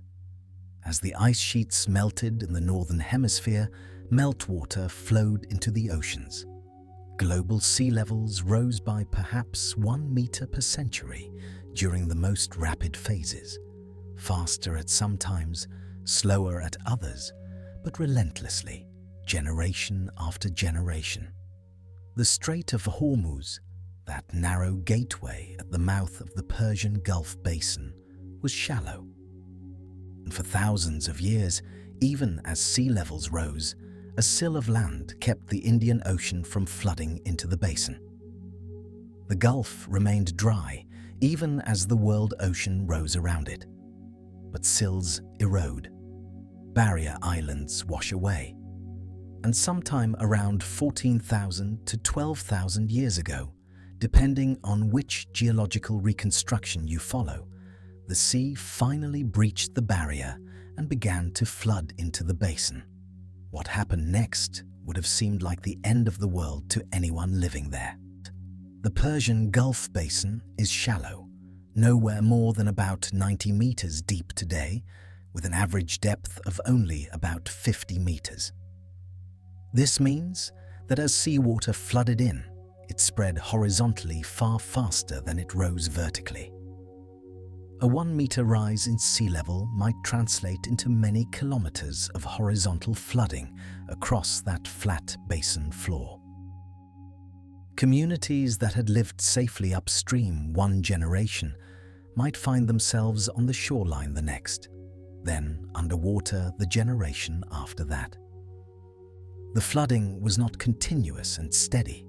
It came in pulses, in episodes, in what geologists call meltwater pulses, when catastrophic releases from glacial lakes sent surges of water into the world ocean.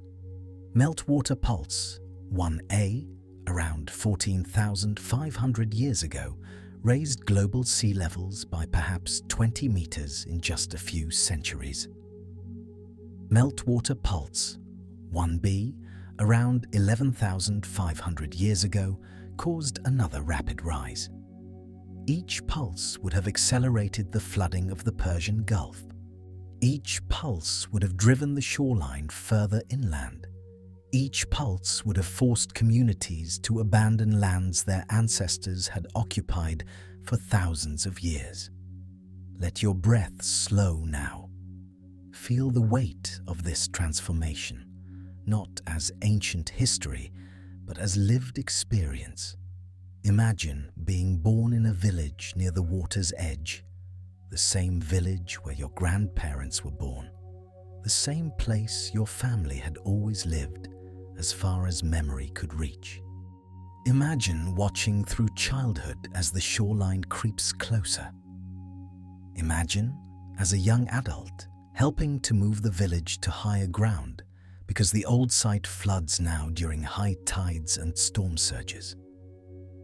Imagine telling your children about the old village, now underwater, visible perhaps as shadows beneath the waves on calm days. Imagine your children telling their children who cannot see the shadows anymore because the water is too deep now. How many generations of this? How many relocations? How many abandonments? The flooding of the Persian Gulf took perhaps 5,000 years from beginning to end, from the first breach of the Hormuz barrier to the establishment of the modern shoreline around 6,000 years ago.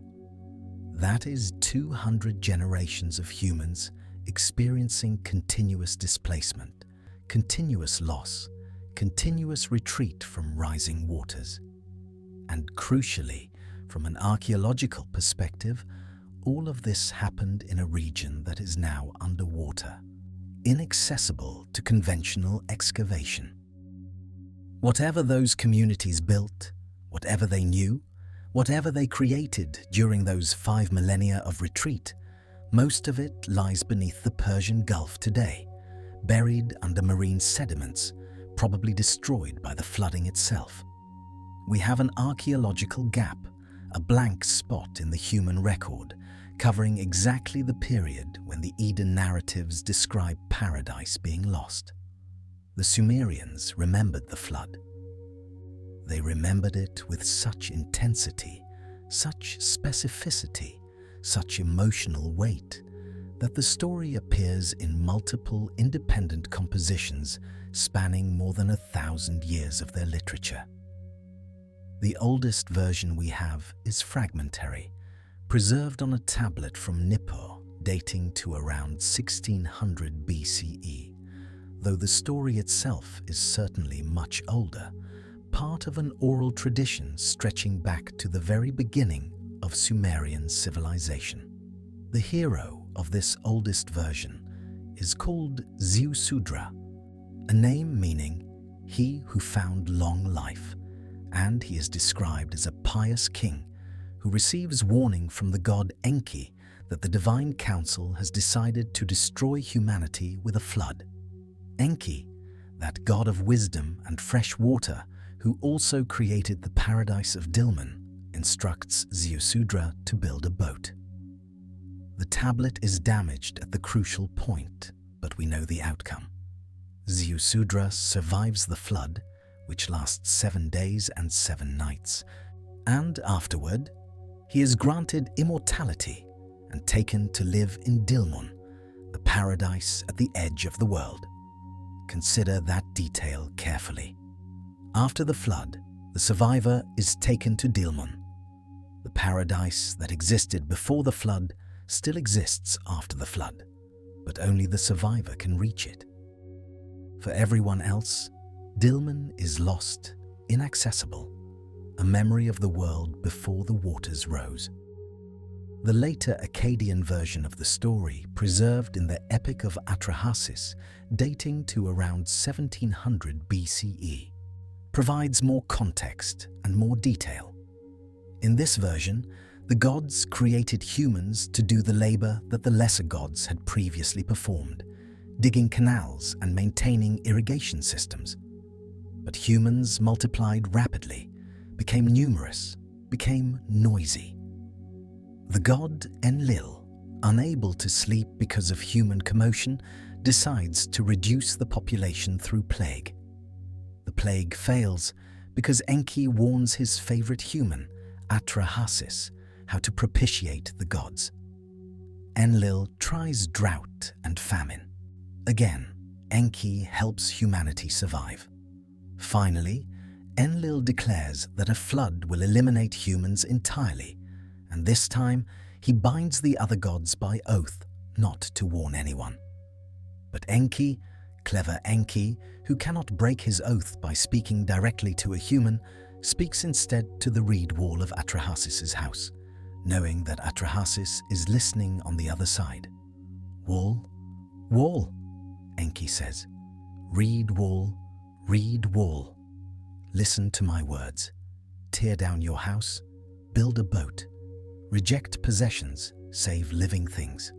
The boat must be of specific dimensions, roofed over like the Apsu, the underground freshwater ocean." Atrahasis obeys. The flood comes. For 7 days and 7 nights, the storm rages so violently that even the gods cower in fear of what they have unleashed. When the waters finally recede, Atrahasis emerges and makes a sacrifice. The gods, starving because no humans have been offering them food, gather around the sacrifice like flies around honey. They realize they have made a mistake. They need humans. They cannot simply eliminate them, so they negotiate. Humans can survive, can repopulate, but with new limitations. There will be infertility, infant mortality, celibate priestesses removed from reproduction, population control built into the species.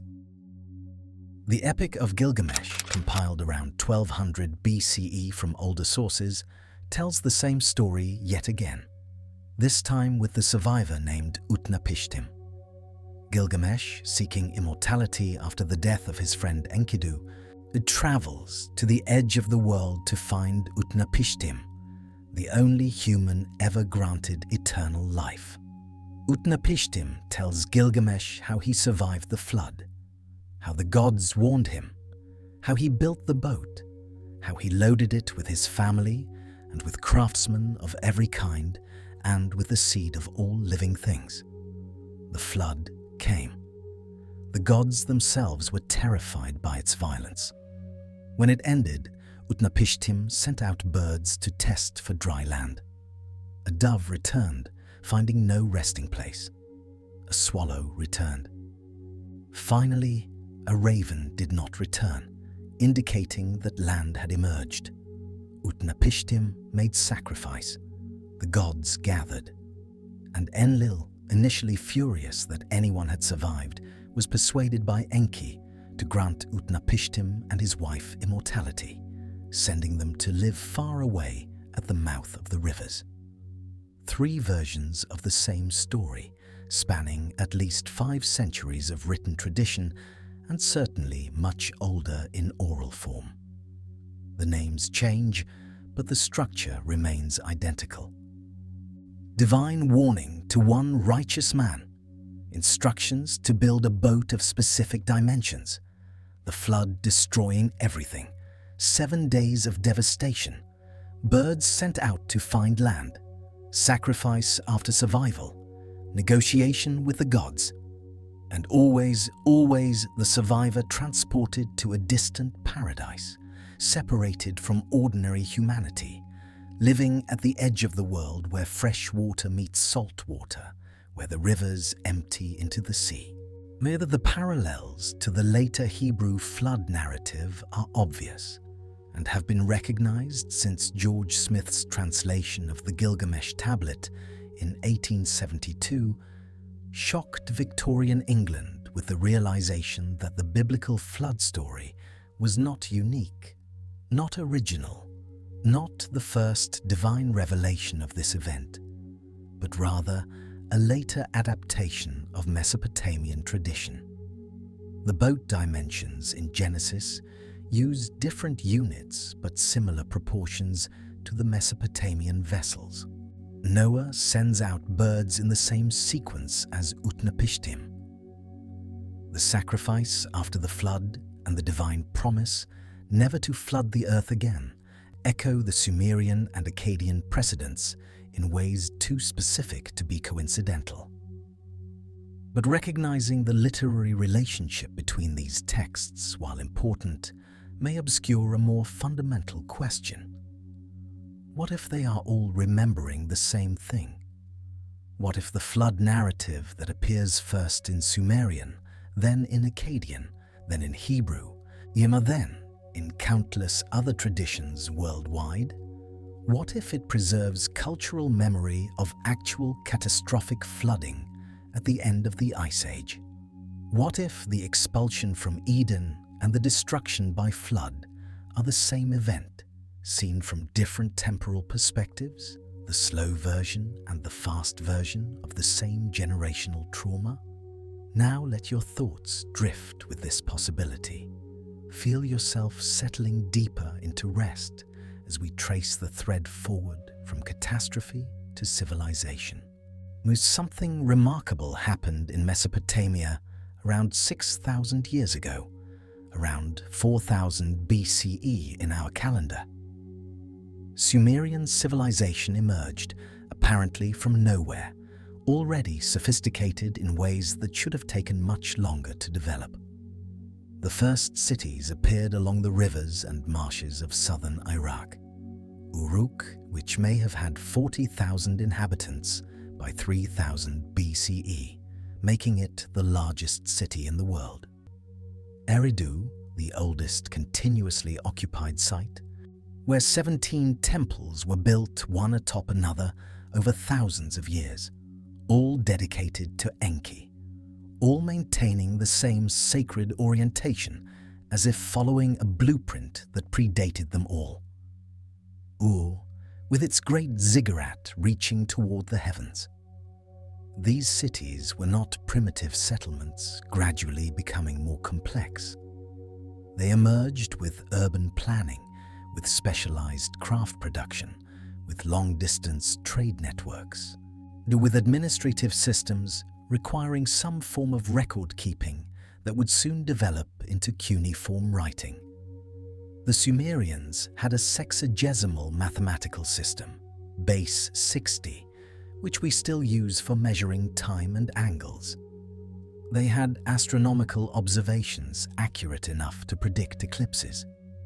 They had agricultural techniques adapted to the challenging environment of southern Mesopotamia, irrigation systems that turned desert into farmland, legal codes regulating property and commerce. Where did this knowledge come from?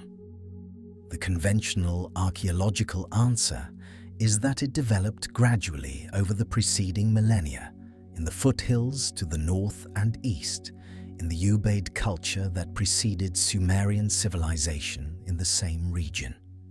This is probably largely true. Cultural evolution does happen. Knowledge does accumulate. Complex societies do emerge from simpler ones, given enough time and favorable conditions. But the Sumerians themselves told a different story. They said that civilization came to them from elsewhere, from the south, from the sea, from beings called the Abkalu, or Abgal, who emerged from the waters in the most ancient times and taught humanity the arts of civilization. The most famous of these beings was Oannes, described in later Babylonian tradition as having the form of a fish, but the voice and language of a human. He emerged from the sea every day to teach humans about writing, sciences, and arts of every kind. At night, he would return to the sea. He taught them to construct houses, to found temples, to compile laws, and explain to them the principles of geometrical knowledge. He made them distinguish the seeds of the earth and showed them how to collect fruits. In short, he instructed them in everything that could tend to soften manners and humanize mankind. From that time, nothing material has been added by way of improvement. These are the words of Berossus, a Babylonian priest writing in the 3rd century BCE, preserving traditions that were already ancient in his time. Should we take them literally? Fishmen emerging from the sea to teach civilization? Almost certainly not, at least not in the most literal sense. But what if the tradition encodes something real? What if the Abgal, the fish sages, represent survivors from the flooded Persian Gulf region, people who arrived by boat from the direction of the sea, bringing with them the accumulated knowledge of the drowned Oasis civilization? What if Sumerian civilization appeared so suddenly sophisticated because it was not starting from zero, but inheriting knowledge that had been preserved through the catastrophe, carried by refugees fleeing the rising waters? This is speculation. Let me be clear about that. There is no direct archaeological evidence for a sophisticated pre-flood civilization in the Persian Gulf, because any such evidence lies underwater and has not been systematically investigated. But the possibility is consistent with what we know about human behavior, about how knowledge is preserved and transmitted, about how refugees carry their culture with them when they flee. And it would explain certain curious features of early Sumerian civilization, the obsession with water management and irrigation, the worship of Enki as the god of both fresh water and wisdom, the memory of Dilmun as a lost paradise associated with the Persian Gulf, the flood narratives that pervade every level of their literature. The Sumerians remembered something. Whatever actually happened, whatever was lost, whatever knowledge they inherited or reconstructed, they built their entire civilization around the memory of a catastrophe and a paradise that existed before it. Now let the analytical mind rest. Let us simply feel the weight of this story as it has been carried through human generations. Trauma encodes itself in culture. This is not speculation, but documented psychological and anthropological fact. Communities that experience collective catastrophe develop narratives, rituals, and traditions that preserve the memory of the event long after everyone who directly experienced it has died. The trauma becomes cultural DNA, passed from generation to generation, shaping how the community understands itself and its place in the world. Consider the Aboriginal Australians, whose oral traditions contain stories of coastal flooding that geologists have confirmed correspond to actual sea level changes at the end of the Ice Age. Stories describing the flooding of specific bays, the submergence of specific landmarks, places that have been underwater for 7,000 years or more. The details match the geological record with an accuracy that suggests genuine memory transmission across hundreds of generations. These are not vague myths about floods in general. They are specific accounts of specific locations being lost to rising water, preserved through perhaps 300 generations of storytelling. If Aboriginal Australians could preserve accurate flood memories for 7 millennia, why couldn't the ancestors of the Sumerians preserve similar memories of the Persian Gulf flooding?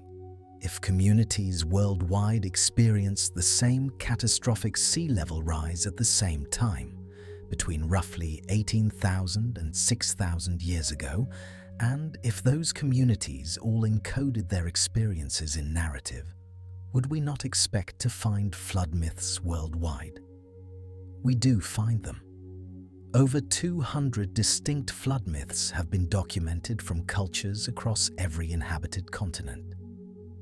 The Greek myth of Deucalion and Pyrrha, the Hindu myth of Manu saved by a fish, the Chinese myths of Gun and Yu controlling the Great Flood, the Aztec myth of Nota and Nene surviving the flood in a hollow tree, the Inca myth of the flood sent by Viracocha. Again and again, the same basic structure. The world was destroyed by water. A few people survived. Civilization began again from the survivors. These myths are usually dismissed as either coincidental invention, not since floods are a universal human experience, or as cultural diffusion from a single source, since stories spread along trade routes. Both explanations may be partially true, but there is a third possibility. What if they are all remembering the same event? What if the end of the Ice Age, with its dramatic sea level rise and catastrophic flooding of coastal regions worldwide, was traumatic enough and widespread enough that every surviving human culture preserved some memory of it? What if the Eden narrative, with its paradise lost to divine judgment, is one more version of this universal memory? Consider what the Hebrew text actually says. God places the first humans in a garden. The garden is located at the source of 4 rivers. The humans live there in innocence, without toil, without death, in harmony with animals and with the divine. Then they eat from the forbidden tree. They gain knowledge. They become aware of themselves. And they are expelled from the garden, forced to work the ground, forced to face mortality, forced to live by the sweat of their brow. The cherubim with the flaming sword guard the entrance. No one can return. The garden is lost forever. Read as pure mythology. This is a story about the human condition, about the transition from childhood innocence to adult knowledge, about the price we pay for consciousness. And it is that. But read as encoded memory, as traumatic narrative passed down through generations and progressively mythologized. It may also be something more. A memory of actual place that was lost. A memory of a way of life that was destroyed. A memory of ancestors who were forced to leave their home and never return, who had to learn new ways of surviving in a harsher world, who looked back on what they had lost and called it paradise. The garden guarded by cherubim so that no one could return. What is a rising sea but a flaming sword that prevents return? What is a drowned coastline but a locked gate? What is a submerged homeland but a paradise lost? These are not proofs. They are not certainties. They are possibilities, interpretive lenses through which the ancient texts might be read. The Eden narrative might be pure invention, theological reflection on the human condition with no historical basis whatsoever. Or it might encode, beneath layers of mythology and theological interpretation, the distant memory of a real place, a real community, a real catastrophe. The flooding of the Persian Gulf Oasis at the end of the Ice Age. The displacement of the communities who lived there. The long migration northward into the Tigris and Euphrates valleys. The gradual mythologization of the lost homeland into a paradise at the beginning of time. And eventually, after thousands of years of transmission through Sumerian, through Akkadian, through Babylonian, through cultural contacts, we can no longer trace the story reaching the Hebrew scribes who gave it the form we know today. Genesis, the beginning. But perhaps not the beginning at all. Perhaps the end of something remembered as a beginning.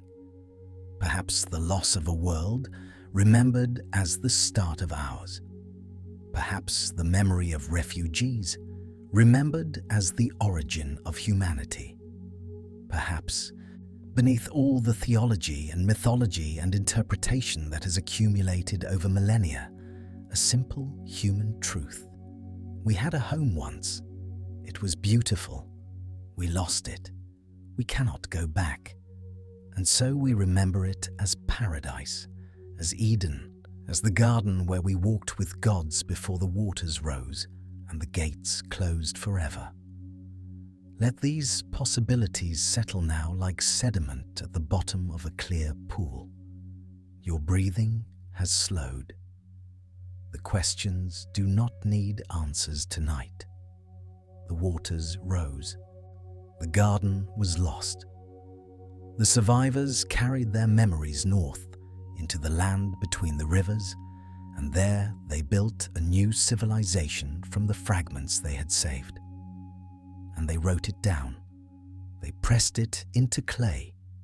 They preserved it for us to find 4,000 years later, still asking the same questions they asked. What was lost? What was preserved? What did the ancestors know? And why does the memory of a garden still haunt us, still call to us, and still feel like something we have forgotten, rather than something we invented? The clay tablets wait in their museum cases. The cuneiform signs hold their meaning. And beneath the Persian Gulf, beneath the shallow blue waters, the drowned oasis keeps its secrets, waiting perhaps for a future generation that will learn to read the landscape itself. The sediment layers, the buried river channels, the submerged settlements that may still lie preserved beneath the waves. Until then, we have only the stories, only the tablets, only the persistent, haunting memory of a garden at the beginning of everything, a garden that was lost to rising waters, a garden whose gates were closed against our return. Eden, Dilmun, the paradise before the flood. Call it what you will, the memory remains. The tree stands at the center of every paradise story, and tonight we need to understand why. We need to trace backward through millennia to find the roots of that most famous tree, the one whose fruit changed everything. Because when we do, we discover something remarkable. We discover that the Hebrew scribes who composed Genesis were not inventing a symbol, but inheriting one. A symbol so ancient and so widespread across Mesopotamia that its image appears carved into cylinder seals and temple walls and royal thrones from the 3rd millennium BCE onward. A symbol the Sumerians called the Hulupu tree in their most sacred narratives, and which appears in Akkadian and Babylonian art as the stylized sacred tree. That distinctive motif you may have seen in museum collections, the tree with perfectly symmetrical branches, often flanked by winged beings or priests in devotional postures. A tree that appears so consistently across centuries and cultures that scholars have devoted entire careers to deciphering what it meant to the people who carved it with such reverence. The Hulupu tree appears in one of our oldest surviving narratives, a Sumerian poem sometimes called Inanna and the Hulupu tree, dating to approximately 2100 BCE, though certainly drawing on older oral traditions. And in this story, the goddess Inanna finds a Hulupu tree growing on the banks of the Euphrates, threatened by rising floodwaters, and she transplants it to her sacred garden in Uruk, tending it carefully, planning to fashion from its wood a throne and a bed, symbols of her royal and procreative power. But the tree becomes infested, and here is where the symbolism grows strange and ancient. A serpent makes its nest at its roots, a storm bird builds in its branches, and the dark maiden Lilith dwells in its trunk. 3 beings occupying the tree, 3 levels of the cosmos represented: the serpent in the underworld realm of the roots, the bird in the heavenly realm of the branches, and the mysterious Lilith in the middle realm of the trunk where humans dwell. This is the tree as axis mundi, as world axis, the pillar that connects the 3 realms of existence, underworld and earth and heaven. And this is not unique to Sumer. This is one of the most widespread religious symbols in human history. It appearing from Scandinavia, where Yggdrasil, the world tree, connects 9 realms, to India, where the Ashvatha tree links heaven and earth, to Mesoamerica, where the Maya conceived of a great saber tree at the center of the cosmos. But something specific happens in the Sumerian tradition that should make us pause when we consider the Genesis narrative. Because in the Sumerian understanding, trees were not merely symbols of cosmic structure, they were also the carriers of the Mes, those divine powers and cultural attributes that the gods bestowed upon civilization.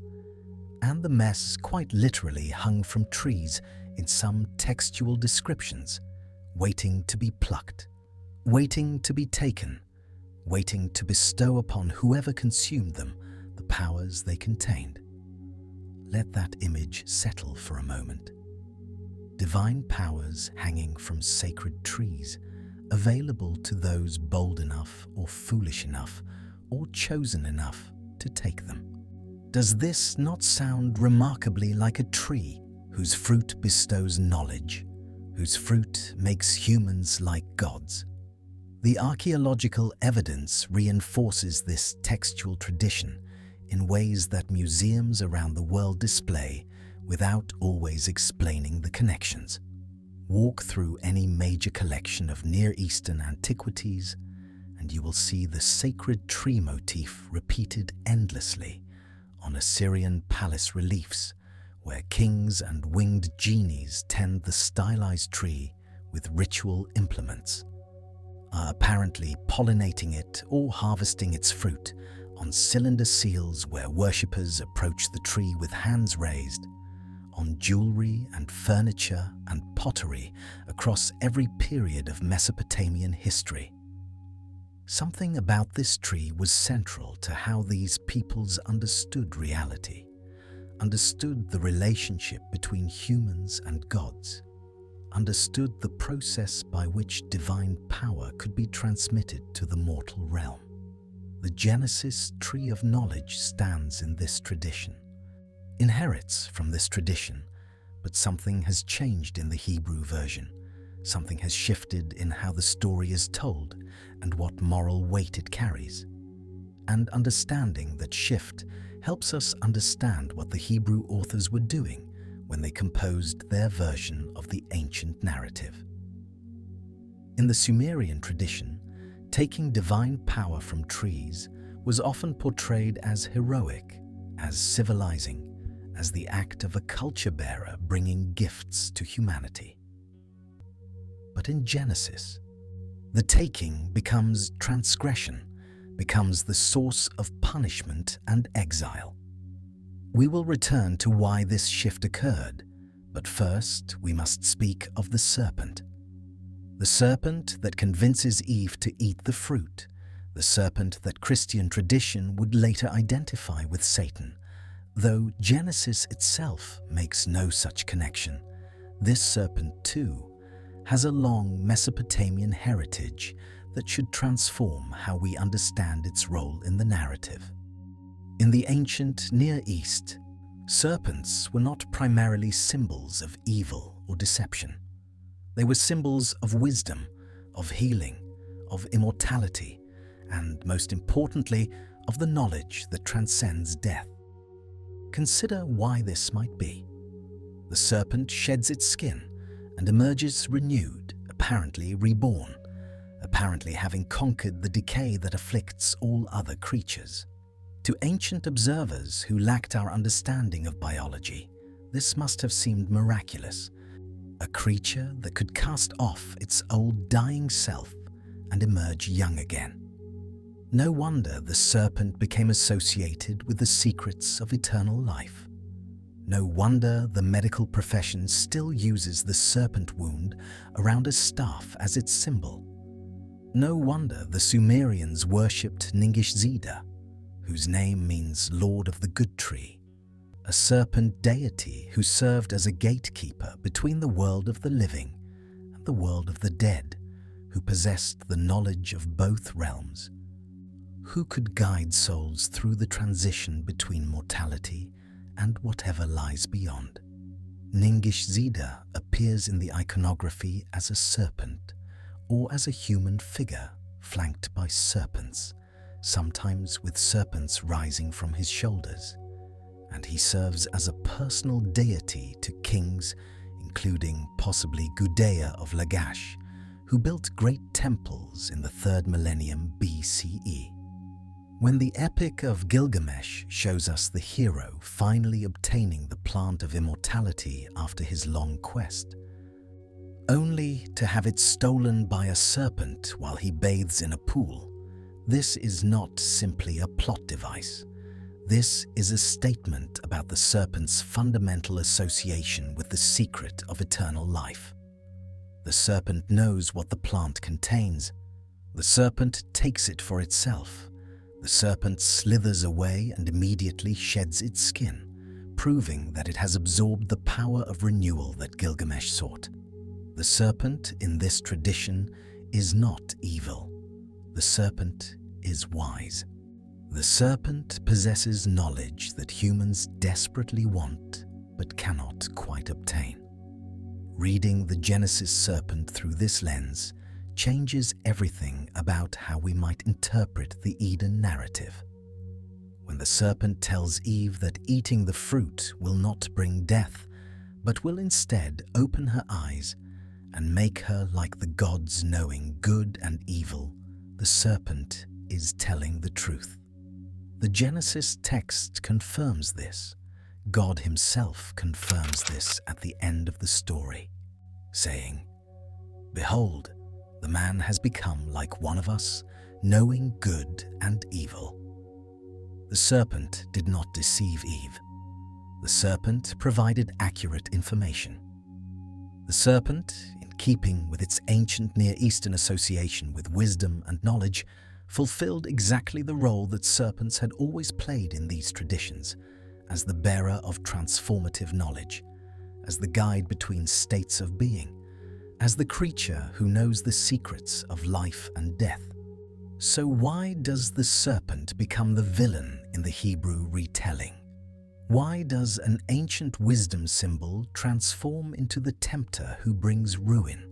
Some scholars suggest this reflects theological competition, a deliberate demotion of symbols sacred to surrounding cultures, a way of asserting that the serpent gods of Canaan and Mesopotamia were actually adversaries of the true God. Others suggest it reflects a changed understanding of human nature and divine expectation. That, for the Hebrew authors, obedience to divine command mattered more than the acquisition of wisdom, that the proper response to the tree was restraint rather than reaching. Still others suggest that the transformation of the serpent into villain happened gradually through centuries of interpretation, and that the original Genesis authors may not have intended the serpent to be read as straightforwardly evil, that the serpent was simply doing what serpents do, sharing the knowledge they possess. But perhaps the most interesting interpretation requires us to step back and ask what the knowledge actually was, what eating the fruit actually represented, what transformation actually occurred when the first humans transgressed and obtained what the gods had forbidden. The phrase, "knowledge of good and evil," has puzzled interpreters for millennia. On its surface, it seems to suggest moral awareness, the ability to distinguish right from wrong. But this reading raises theological problems, because if humans lacked moral awareness before eating the fruit, how could they be held responsible for disobedience? How can you blame someone for breaking a rule if they do not yet understand the concept of rules, the concept of right and wrong? Some scholars suggest that good and evil here functions as a merism, a Hebrew rhetorical device where two opposites represent a totality. So knowledge of good and evil would mean knowledge of everything. Complete knowledge, the comprehensive understanding that belongs to gods. This would explain why eating the fruit makes humans like gods. Not because they have become immortal, they clearly have not, but because they have gained access to a quality of awareness that was previously divine. Others suggest more literal readings based on what actually changes after the fruit is eaten. The text says, "Their eyes were opened and they knew they were naked." Self-awareness, consciousness of self, the awareness of one's own existence as a thing that can be observed, judged, compared to others. Before eating the fruit, the humans exist in an unreflective state, present in the moment, like animals, like children, like sleepers who do not know they dream. After eating the fruit, they become aware of themselves, and with self-awareness comes shame, comes the need to cover what was previously unseen, because unseeing becomes the terrible knowledge that one exists as a separate, vulnerable, judged being in a world full of other separate judging beings. This interpretation finds support in modern psychology and anthropology, in our understanding of the development of self-consciousness, both in individual human children and possibly in the evolution of our species. There is a moment when the self emerges, when the simple existence of an organism becomes the complicated existence of a person, when unreflective being becomes reflective being, and this moment is both a gift and a curse, both an elevation and a fall. Because with self-awareness comes everything that makes human life both meaningful and painful. Love and loneliness, creativity and anxiety, the capacity for philosophy and the capacity for despair. Let your breathing slow now if it has quickened. These ideas ask much of us. They ask us to reimagine a story we may have heard since childhood, or to see in it not the simple moral tale of disobedience and punishment, but something far more complex, a story about what it means to become conscious, what it costs to become aware, what is lost when innocence transforms into knowledge. There is another interpretation we should consider, one more grounded in material history, one that connects the Genesis narrative to actual transformations in human social organization. Consider what happens to the humans after they eat the fruit, and they are expelled from the garden where food grew freely, where they were sustained without effort, where they lived in harmony with their environment. They are sent out to work the ground, to earn their bread by the sweat of their brow, to experience the pain of childbirth and the toil of agriculture. Read through purely mythological lens. This is punishment for disobedience. But read through historical lens. This is description of the Neolithic revolution, the transition from foraging to farming that occurred approximately 10,000 years ago in the very region where these stories originated. Foraging peoples did not work by the sweat of their brow. Anthropological studies of contemporary and historical hunter-gatherer societies consistently show that foragers work far fewer hours than agriculturalists, perhaps 3 to 4 hours per day, to obtain all necessary food, leaving abundant time for leisure, social interaction, art, and rest. The garden where food grows freely, where humans simply gather what they need without toiling. This is a description of the foraging life, the life that humans lived for tens of thousands of years before agriculture. And the world outside the garden, the world of labor and pain and difficulty. This is the agricultural world, the world where you must plow and plant and weed and hope the rains come. The world where the population grows because farming supports more mouths, but those mouths must be fed through constant effort. The world where women experience more difficult childbirth, because settled agricultural life actually did change human biology, allowing populations to increase, but also introducing nutritional deficiencies and changes in pelvic structure that made childbirth more dangerous.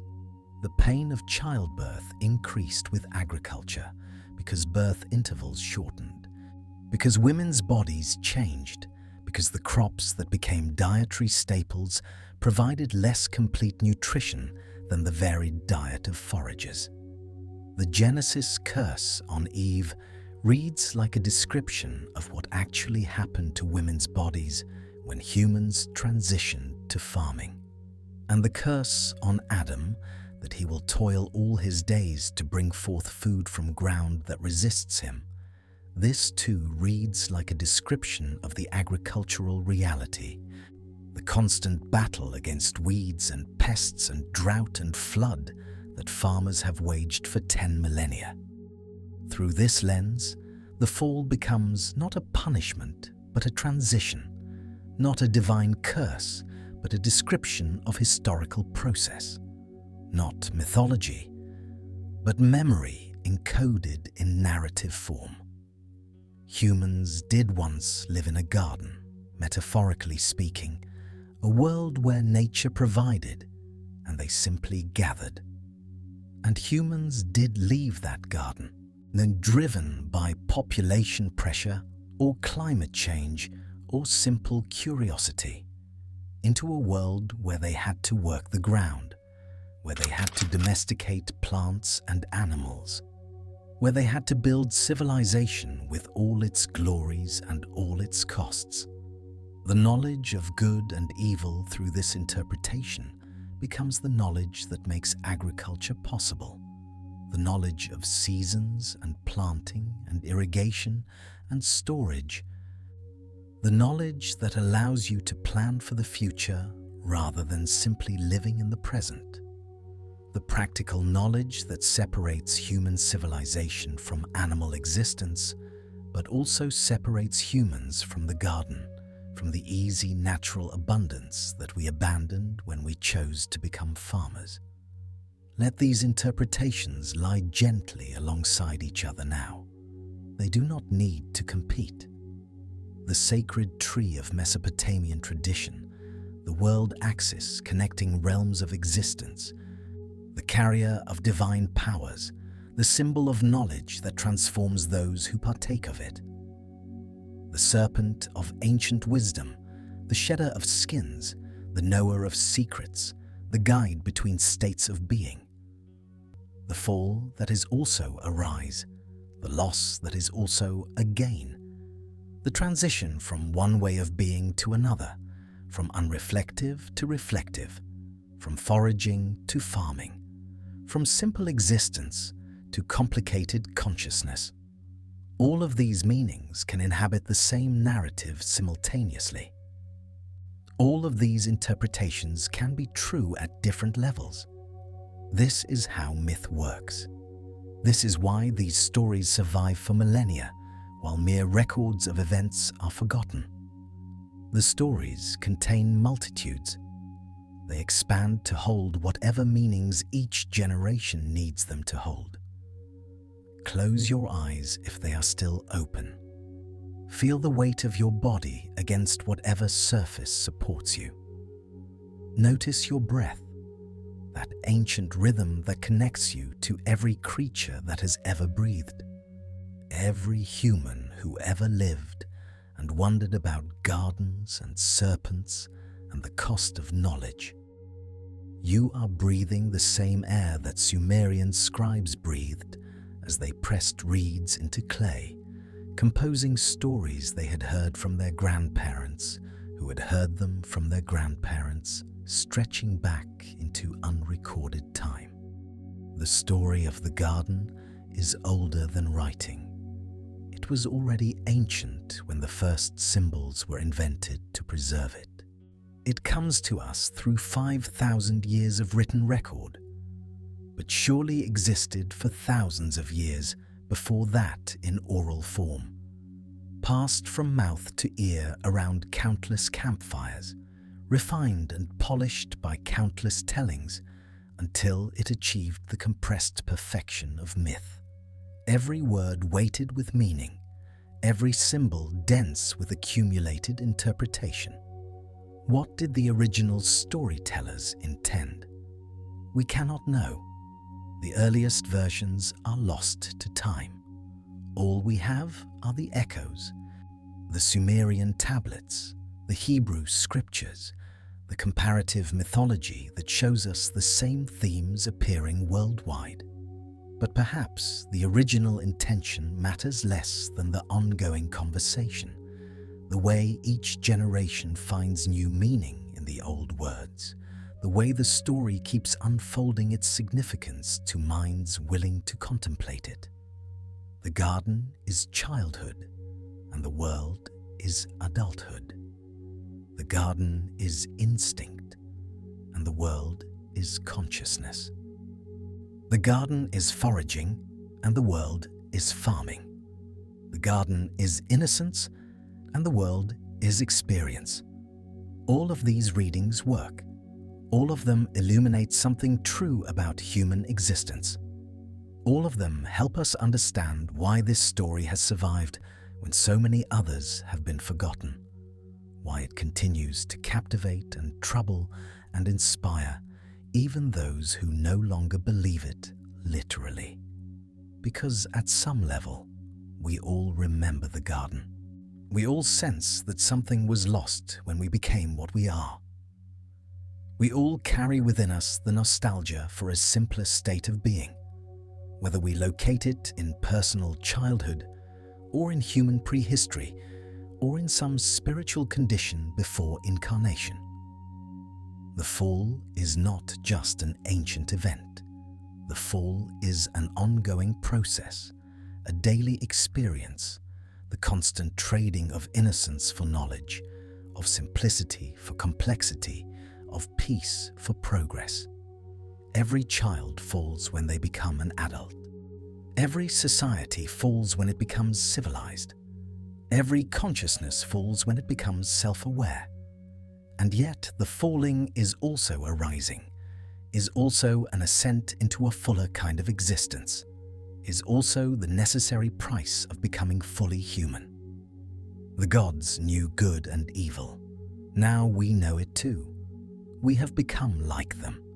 That is both our glory and our burden, both the fruit of the tree and the exile from the garden, both the gift of the serpent and the curse that followed. Let these thoughts settle like sediment in deep water, drifting downward through layers of consciousness, coming to rest wherever they need to rest. You do not need to resolve them. You do not need to choose among interpretations. You need only let them exist alongside each other.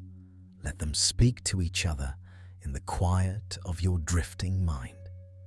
The story will continue working on you while you sleep. Stories always do. The ancient humans who first told these tales around their fires knew that stories plant seeds in the mind, seeds that germinate in darkness, that send up shoots we do not expect, that flower into understanding we could not have predicted. The tree of knowledge is still bearing fruit. We are still eating it.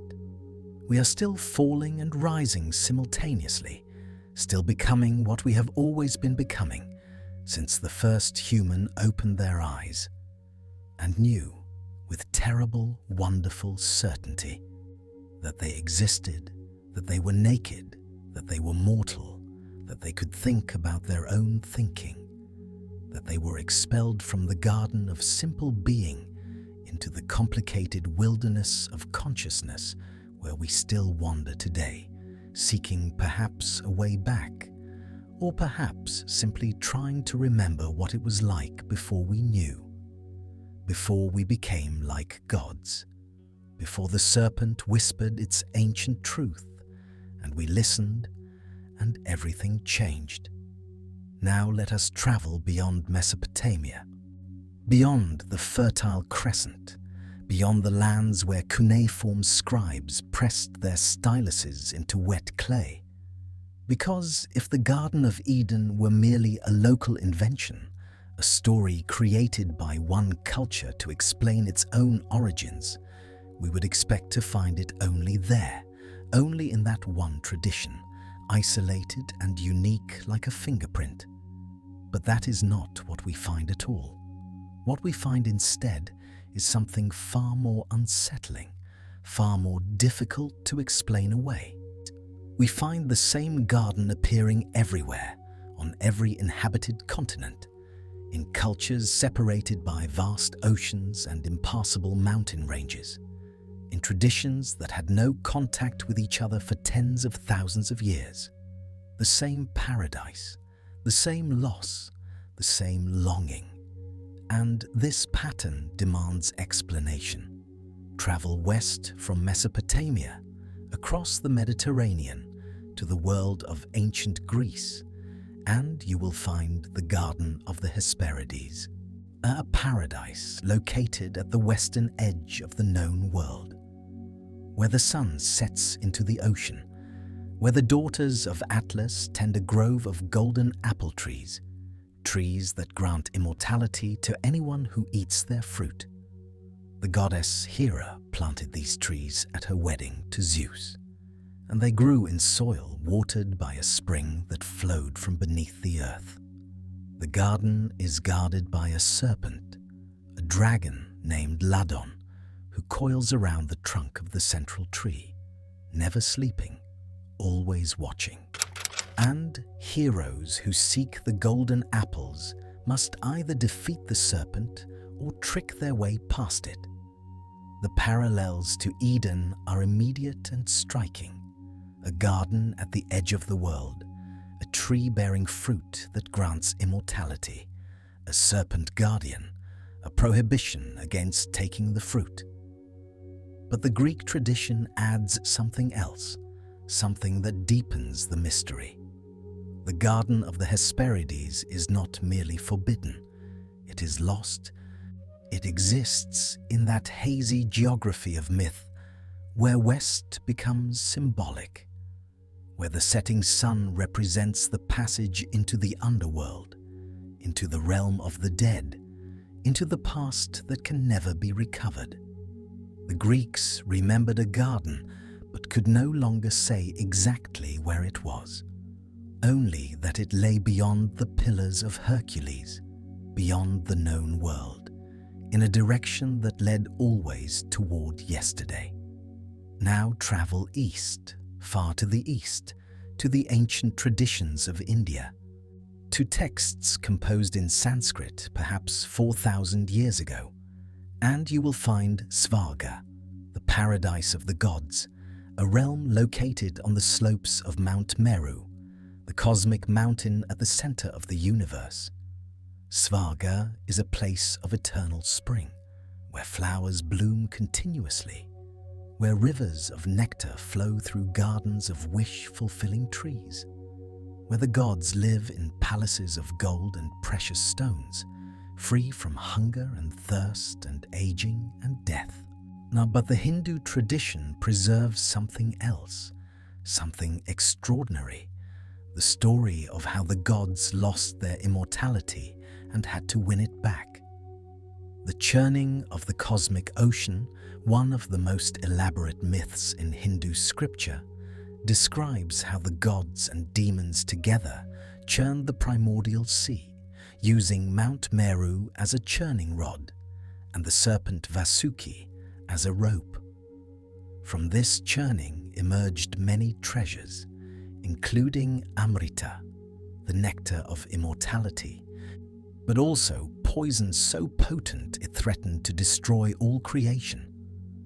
The myth describes a catastrophic event involving the cosmic ocean, a serpent, a sacred substance that grants immortality, and the near destruction of the world.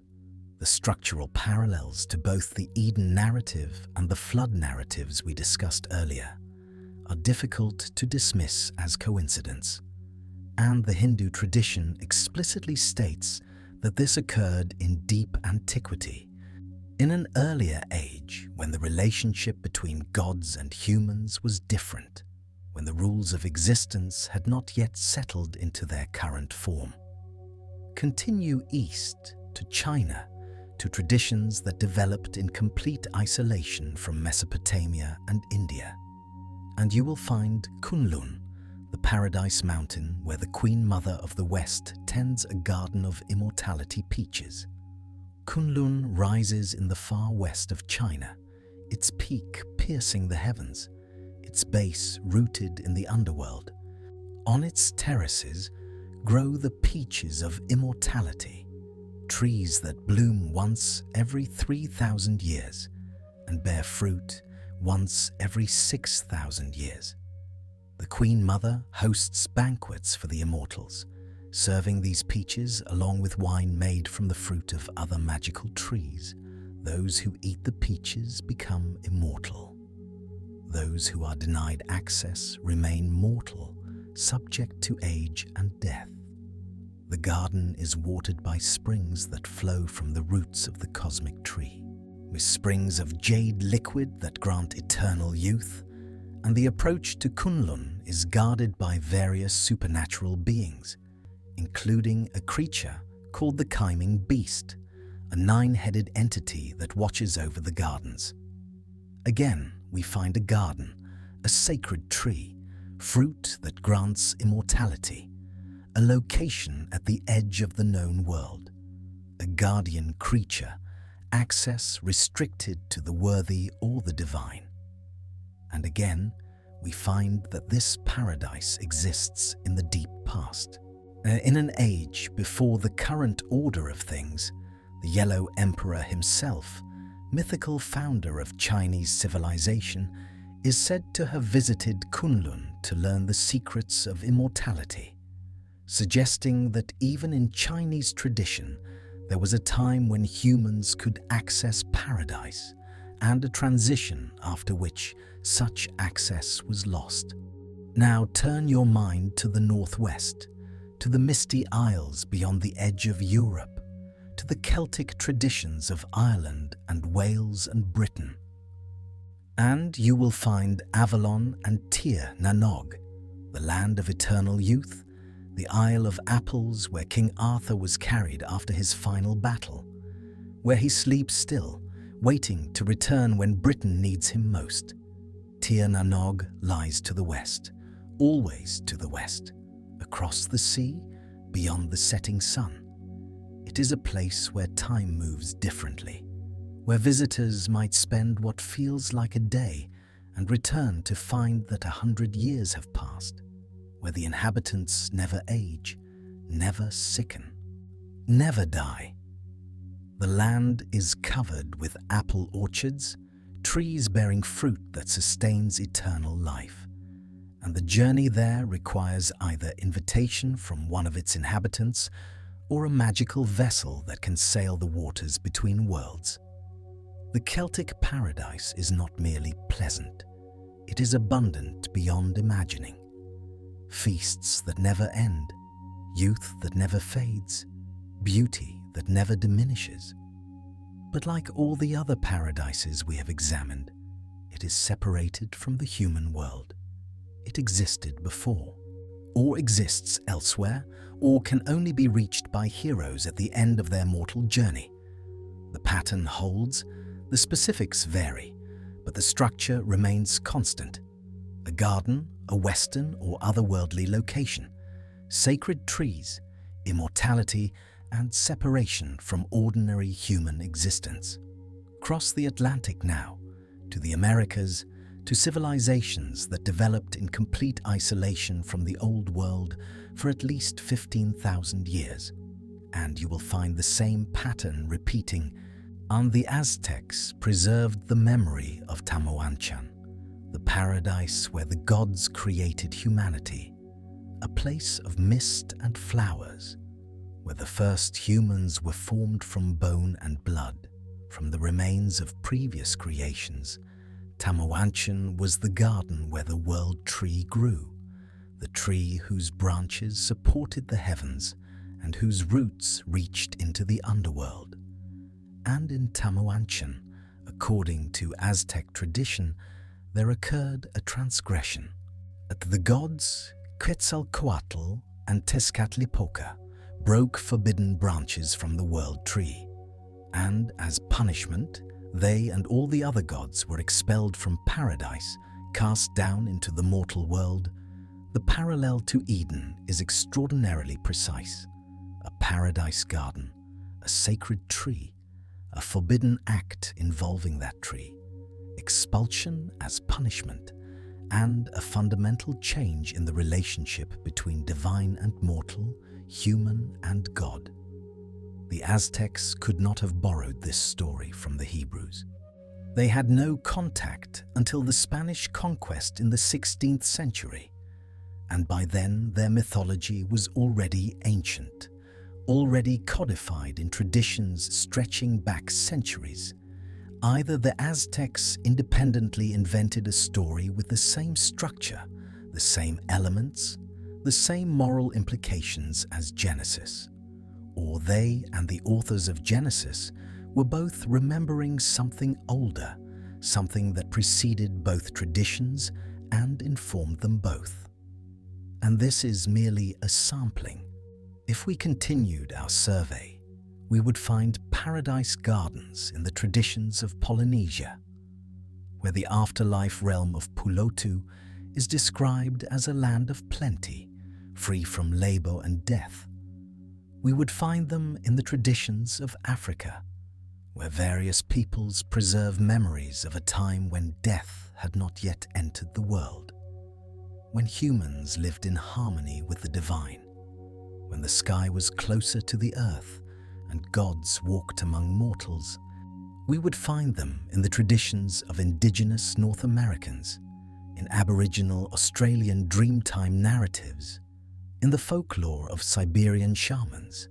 Everywhere we look, on every continent, in every major cultural tradition, we find some version of the same story. There was a garden. It was perfect. Humans lived there. Something went wrong. The garden was lost. Death entered the world. The current condition of suffering and labor began. Now let us pause and consider what this pattern means. Let your breathing slow. Let your body settle more deeply into rest. You do not need to remember every detail, just the shape of it, the weight of it, the strange insistence of this motif appearing everywhere in cultures that had no way of communicating with each other across the vast distances and time spans that separated them. What are we to make of this?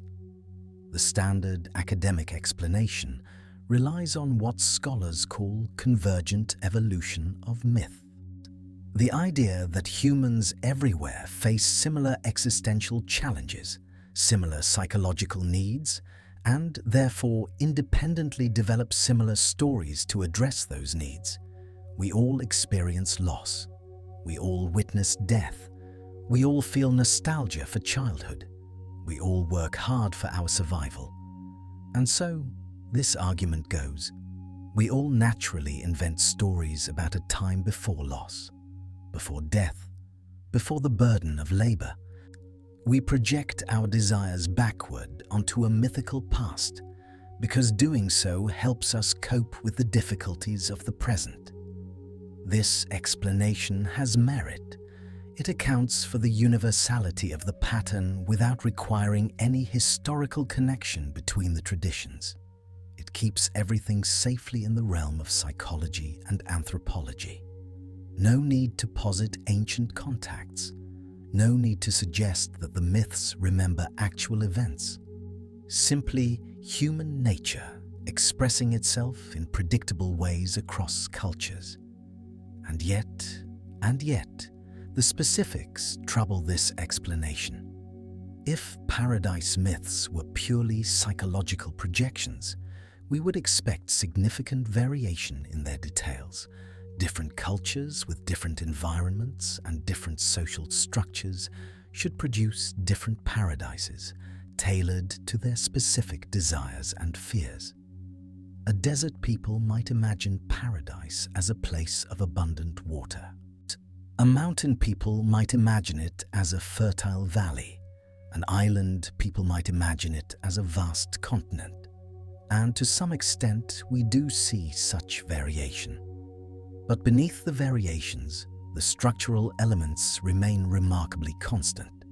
Not just a pleasant place, but a garden specifically. Not just long life, but immortality from sacred trees specifically. Not just distance, but a location to the west or at the edge of the world specifically.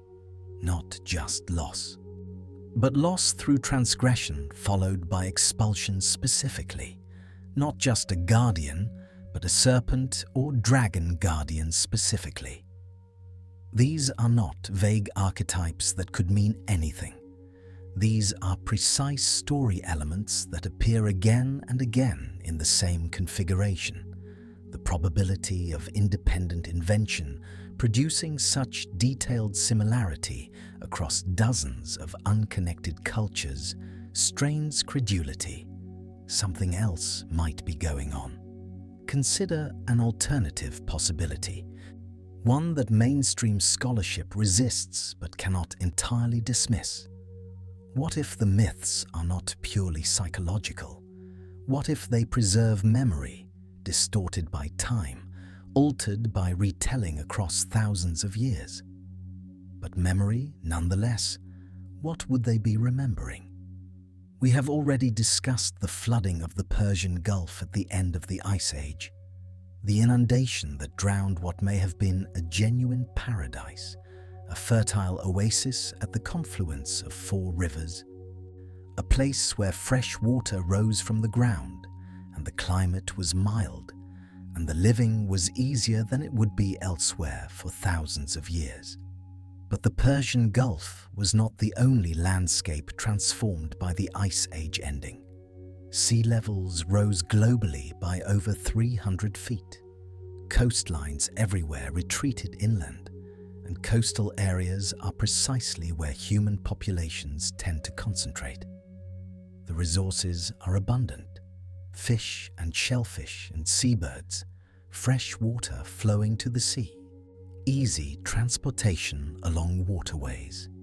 If humans developed sophisticated cultures during the Ice Age, they likely developed them along coastlines that are now underwater, invisible to archaeology. Any memories those coastal peoples preserved would describe a world that no longer exists, a world of abundance that was swallowed by rising waters, a paradise lost to the sea. Now imagine communities scattered across the globe, separated by vast distances, yet all experiencing the same slow catastrophe as the ice melted and the waters rose. Generation after generation, the beaches where their grandparents played disappeared beneath the waves.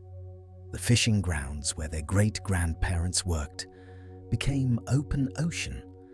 The settlements where their ancestors had lived for thousands of years became first islands, then shoals, then nothing but blue water stretching to the horizon.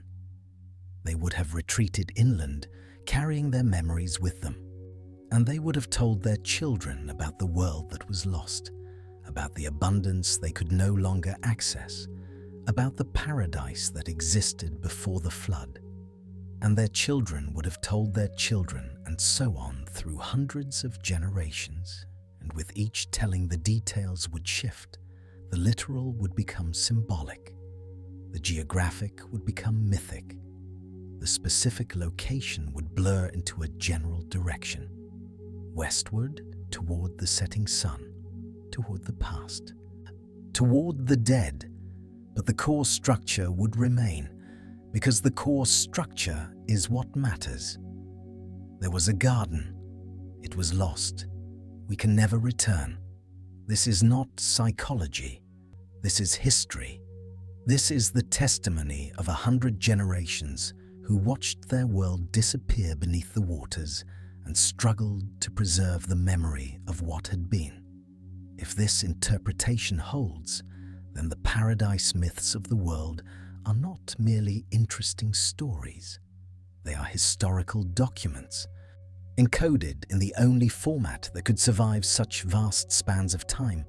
Human memory passed mouth to mouth, generation to generation, slowly mythologized, but never entirely forgotten.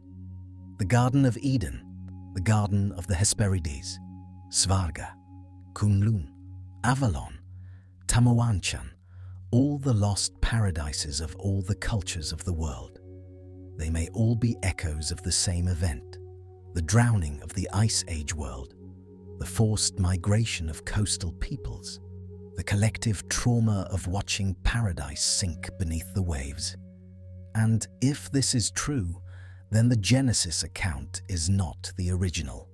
It is simply one branch of a vast tree of tradition, one attempt among many to preserve what all humanity had lost. The Hebrews who composed Genesis were not inventing, they were remembering. They were passing forward a story that their ancestors had carried out of Mesopotamia, that the Sumerians had carried out of the flooded Gulf, that the earliest humans had carried out of a world we can no longer see. A world buried beneath 300 feet of water. A world that exists now only in the strange, persistent dreams of every culture that ever looked westward and longed for a garden they could not name, but somehow knew they had lost. Let your eyes close fully now if they have not already. Let these patterns settle into you like sediment drifting to the bottom of a still pond. You have traveled far tonight, from the British Museum to Mesopotamia, from Sumer to Greece, to India, to China, to Ireland, to Mexico. You have seen the same garden appearing in 100 different forms, speaking 100 different languages, wearing 100 different mythological costumes, but always the same garden underneath, always the same loss, always the same longing. And perhaps, just perhaps, always the same memory. If the world's oldest story is not a story at all, but a memory, then we are all children of the same catastrophe, all descendants of the same refugees, all carriers of the same ancient grief. The garden was real, and we lost it, and we have been trying to find our way back ever since. Through religion, through mythology, through the strange, persistent hope that paradise might be restored, might be regained, might be waiting for us somewhere beyond the western horizon, beyond the setting sun, beyond the waters that swallowed everything our ancestors loved. That hope is older than any single culture, older than any single tradition, older than recorded history itself. It is the first human story, the story we have been telling ourselves since the floodwaters first began to rise. And we gathered our children and our memories and fled inland, carrying the garden with us in the only vessel that could survive. The vessel of narrative, the ark of story, the boat of memory that floats still on the waters of time, and bearing its precious cargo forward through the millennia, waiting for someone to recognize what it carries, waiting for someone to remember what we all somehow know, that once, long ago, before the waters rose, before death entered the world, before the burden of labor and the pain of loss, we lived in a garden, and it was good, and we have never stopped trying to find our way home. Let your breathing slow now as we move toward the end of this journey, toward the questions that matter most, toward what all of this means for you lying there in the darkness, part of a species that has always remembered paradise even when we cannot explain why. We have traveled far tonight, from museum cases in Oxford and London, through ancient Mesopotamian cities, through submerged landscapes beneath the Persian Gulf, through myths and tablets and geological evidence that converge on a single unsettling possibility. The Garden of Eden may not be a story we invented. It may be a place we lost. And if that is true, then we must reckon with what that loss means, what we still carry from that vanished world, and what it tells us about who we are and where we came from. Consider first the magnitude of what has been submerged, not just beneath the waters of the Persian Gulf, but beneath the accumulated sediment of time itself. For 40,000 years or more, anatomically modern humans have walked this earth, humans with brains identical to ours, with the same capacity for language and tool use and abstract thought, the same ability to love and grieve and wonder at the stars. 40,000 years. And yet, we have written records for only about 5,000 of those years. Archaeological evidence of complex civilization for perhaps 10,000 at most. What happened in the other 30,000 years? The conventional answer is not much, that humans lived as simple hunter-gatherers.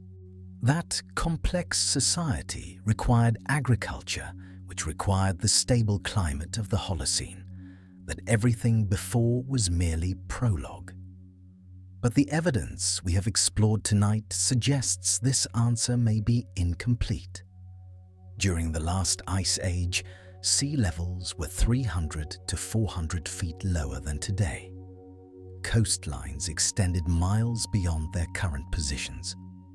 Vast areas that are now shallow seas were dry land, and not just any land, but precisely the kind of land where humans have always preferred to live.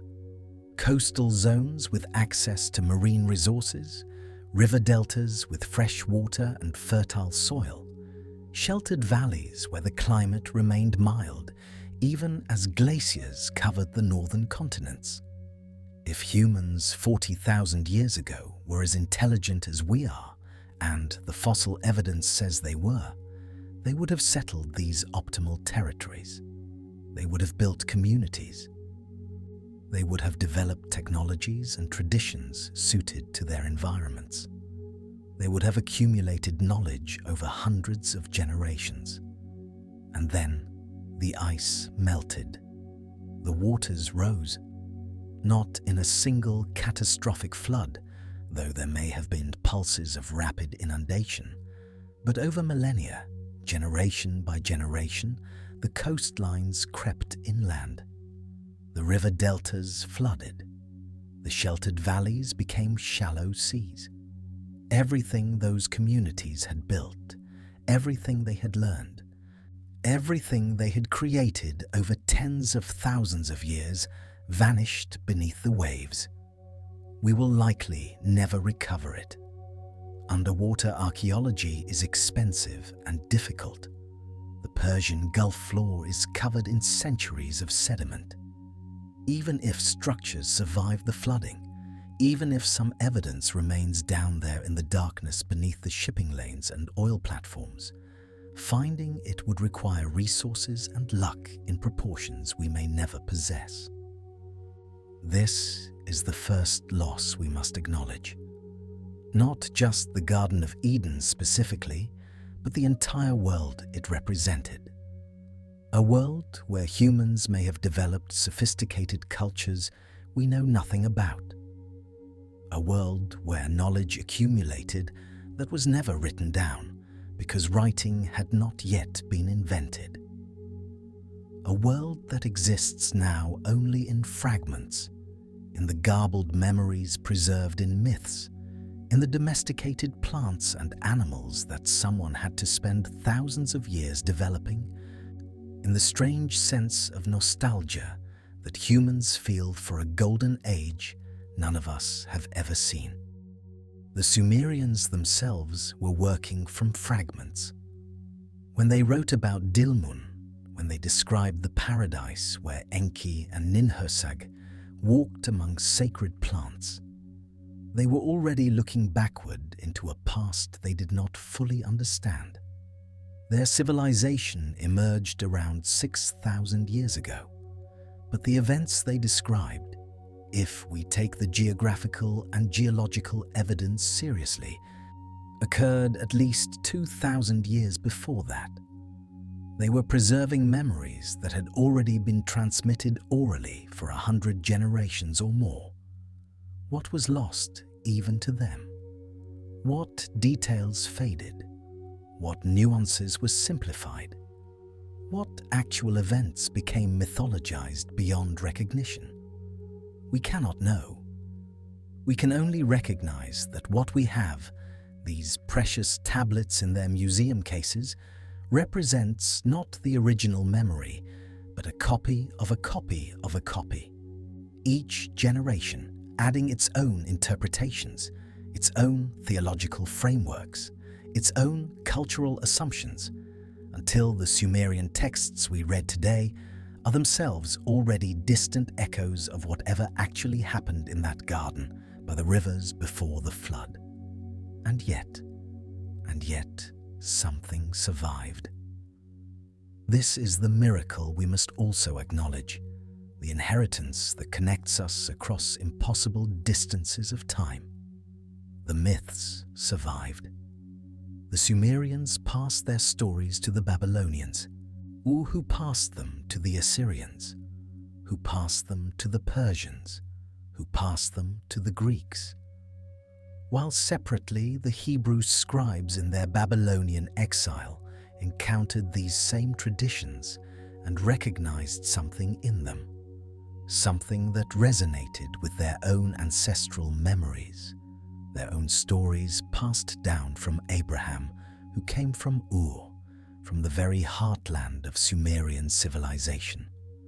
And so the Garden of Eden entered the Hebrew scriptures, and from there into Christianity and Islam, and from there into the consciousness of billions of people across thousands of years, each generation retelling the story, each culture adapting it to their own understanding, but the core narrative persisting. There was a garden, there was innocence, there was a fall, there was expulsion, there was loss. This story has never stopped being told because it has never stopped being true, not as literal history perhaps, not as a story about a single couple and a talking snake, but as a deep structural memory of something that actually happened to our species. We did live in a garden once, or our ancestors did, in the optimal territories that the Ice Age made available. We did lose that garden when the ice melted and the waters rose. We did have to leave, to migrate, to adapt to harsher environments, to learn new ways of surviving in a world that was no longer paradise. The fall was real, not a punishment for sin, but a consequence of climate change, not a curse from an angry God, but the simple operation of physics as ice became water, and water covered the land. And the knowledge of good and evil, that mysterious fruit that transformed human consciousness, perhaps that was real too. Perhaps it was the awareness that comes with displacement, the understanding that the world is not stable, that paradise can be lost, that survival requires planning and effort, and the hard wisdom of knowing that suffering exists and that we must navigate it. We inherited more than stories. We inherited wheat and barley, first domesticated in the Fertile Crescent by people who were already refugees from the drowned lowlands, bringing with them whatever knowledge they had salvaged from the world before. We inherited dogs, domesticated perhaps 15,000 years ago, loyal companions who followed us out of the garden and into the wilderness. We inherited the deep human longing for return, the persistent ache for a home we have never seen, but somehow remember. The paradise archetype that appears in every human culture, because every human culture descends from people who lost something precious when the ice melted. We inherited religion itself, or at least the forms that religion has taken across the millennia. The garden and the fall, the flood and the ark, the covenant and the promise. These narrative structures shape how billions of people understand their existence and their purpose, their relationship to the divine. And if these structures are not arbitrary inventions, but memories of actual events, then religion begins to look different. Not superstition clinging to outdated myths, but the longest continuous act of remembrance our species has ever undertaken. A 400-generation effort to preserve the knowledge that the world has ended before, and that we survived, and that we carry responsibilities to both the past we inherited and the future we will create. What does it mean, finally, to take the Garden of Eden seriously as history rather than dismissing it as metaphor? It means recognizing that we are a much older species than our written records suggest, that the roots of our civilization extend back into the Ice Age and perhaps beyond, into eras we have no way of recovering except through the fragmentary evidence of myth. It means understanding that the flood narratives found in cultures around the world are not independent inventions, but shared memories of the actual inundation that transformed coastlines globally between 15,000 and 8,000 years ago.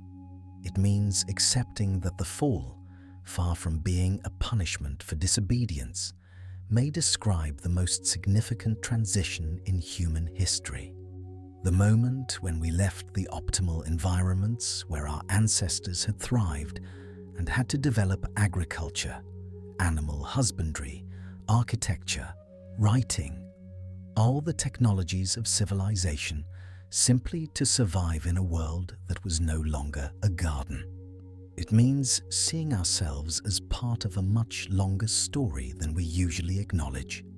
A story that stretches back not just to Abraham or Moses, or even to the Sumerians, but to the unnamed communities who lived in the places that are now beneath the sea, who developed knowledge we have lost, who faced catastrophe and survived, who passed forward what they could in the only medium that could endure the flood: human memory, oral tradition. The stories we tell our children about where we came from and what we lost, and why the world is the way it is. You are part of that chain. Lying there in the darkness, breathing slowly, letting these ideas drift through your consciousness, you are a link in a transmission that has continued unbroken for 400 generations or more. The stories you heard as a child, whether from religious tradition or secular culture, carry traces of the garden whether you recognize them or not.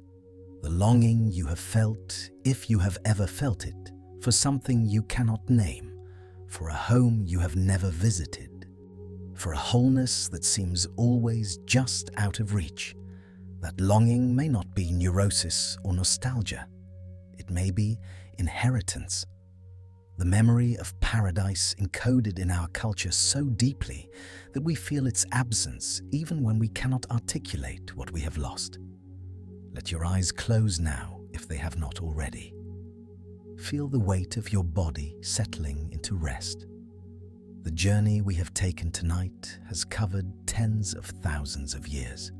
From the museums of our present moment back through Sumerian temples and Hebrew scriptures and geological epochs, to a world that no longer exists except in memory. But memory is enough. Memory is how humans have always preserved what matters most.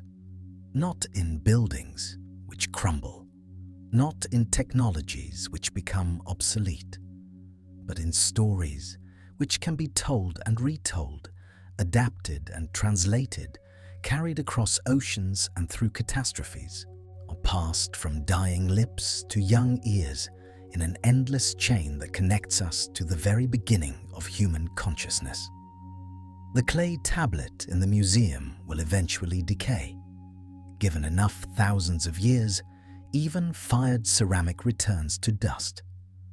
But the story pressed into that clay, the memory of Dilmun, the garden where death had not yet entered, that story has already survived longer than the tablet has existed, passed orally for millennia before anyone thought to write it down. And it will survive longer still, transformed and retold in forms we cannot predict, because humans need this story. We need to remember that paradise existed. We need to know that we lost it through no fault of our own, but through the vast impersonal processes of a changing earth. We need to believe that something of what was lost can be recovered, if not the garden itself, then the wisdom, the innocence, the harmony that the garden represents. And perhaps that is what the Eden story has always been trying to tell us. Not that we fell because we sinned, but that we carry within us the memory of a better world, and that memory is both our wound and our gift. It hurts to remember paradise when you live in exile, but it also motivates the long work of trying to recreate what was lost, of building cities and planting gardens and creating beauty and seeking knowledge, and all in the hope that we might someday return to the state of wholeness that our ancestors once knew. The garden is underwater now. It has been for 8,000 years. Fish swim where humans once walked. Sediment covers whatever remains of the settlements that once stood at the confluence of 4 rivers in a land of eternal spring. We will probably never find it, never stand where our ancestors stood, never touch the stones they touched, or see the waters they saw rising to swallow their world. But the memory surfaces in our myths and our religions and our art and our deepest dreams, in the persistent human conviction that this world of suffering and labor and death is not the world we were meant for, that somewhere, somewhen, there was something better, and that something of that better world still lives in us, waiting to be remembered, waiting to be recovered, waiting to bloom again in whatever new garden we have the wisdom and the courage to plant. The story continues whether we remember it or not. The cycle turns. Civilizations rise and fall, coastlines shift, climates change, but humans endure, and human memory endures with us, carrying forward the essential truths that every generation needs to hear. There was a garden. We lost it. We survived. We remember. And in remembering, we keep alive the possibility that paradise is not only behind us, but ahead of us. Not only a place we fell from, but a place we might yet create. If we learn the lessons that the long story of our species has been trying to teach us all along, rest now. Let the ancient questions settle into your sleep. The tablet waits in its case. The cuneiform marks hold their secrets. The 4 rivers still flow, though their confluence is underwater, though the garden is drowned, though millennia of sediment separate us from whatever truth lies buried there.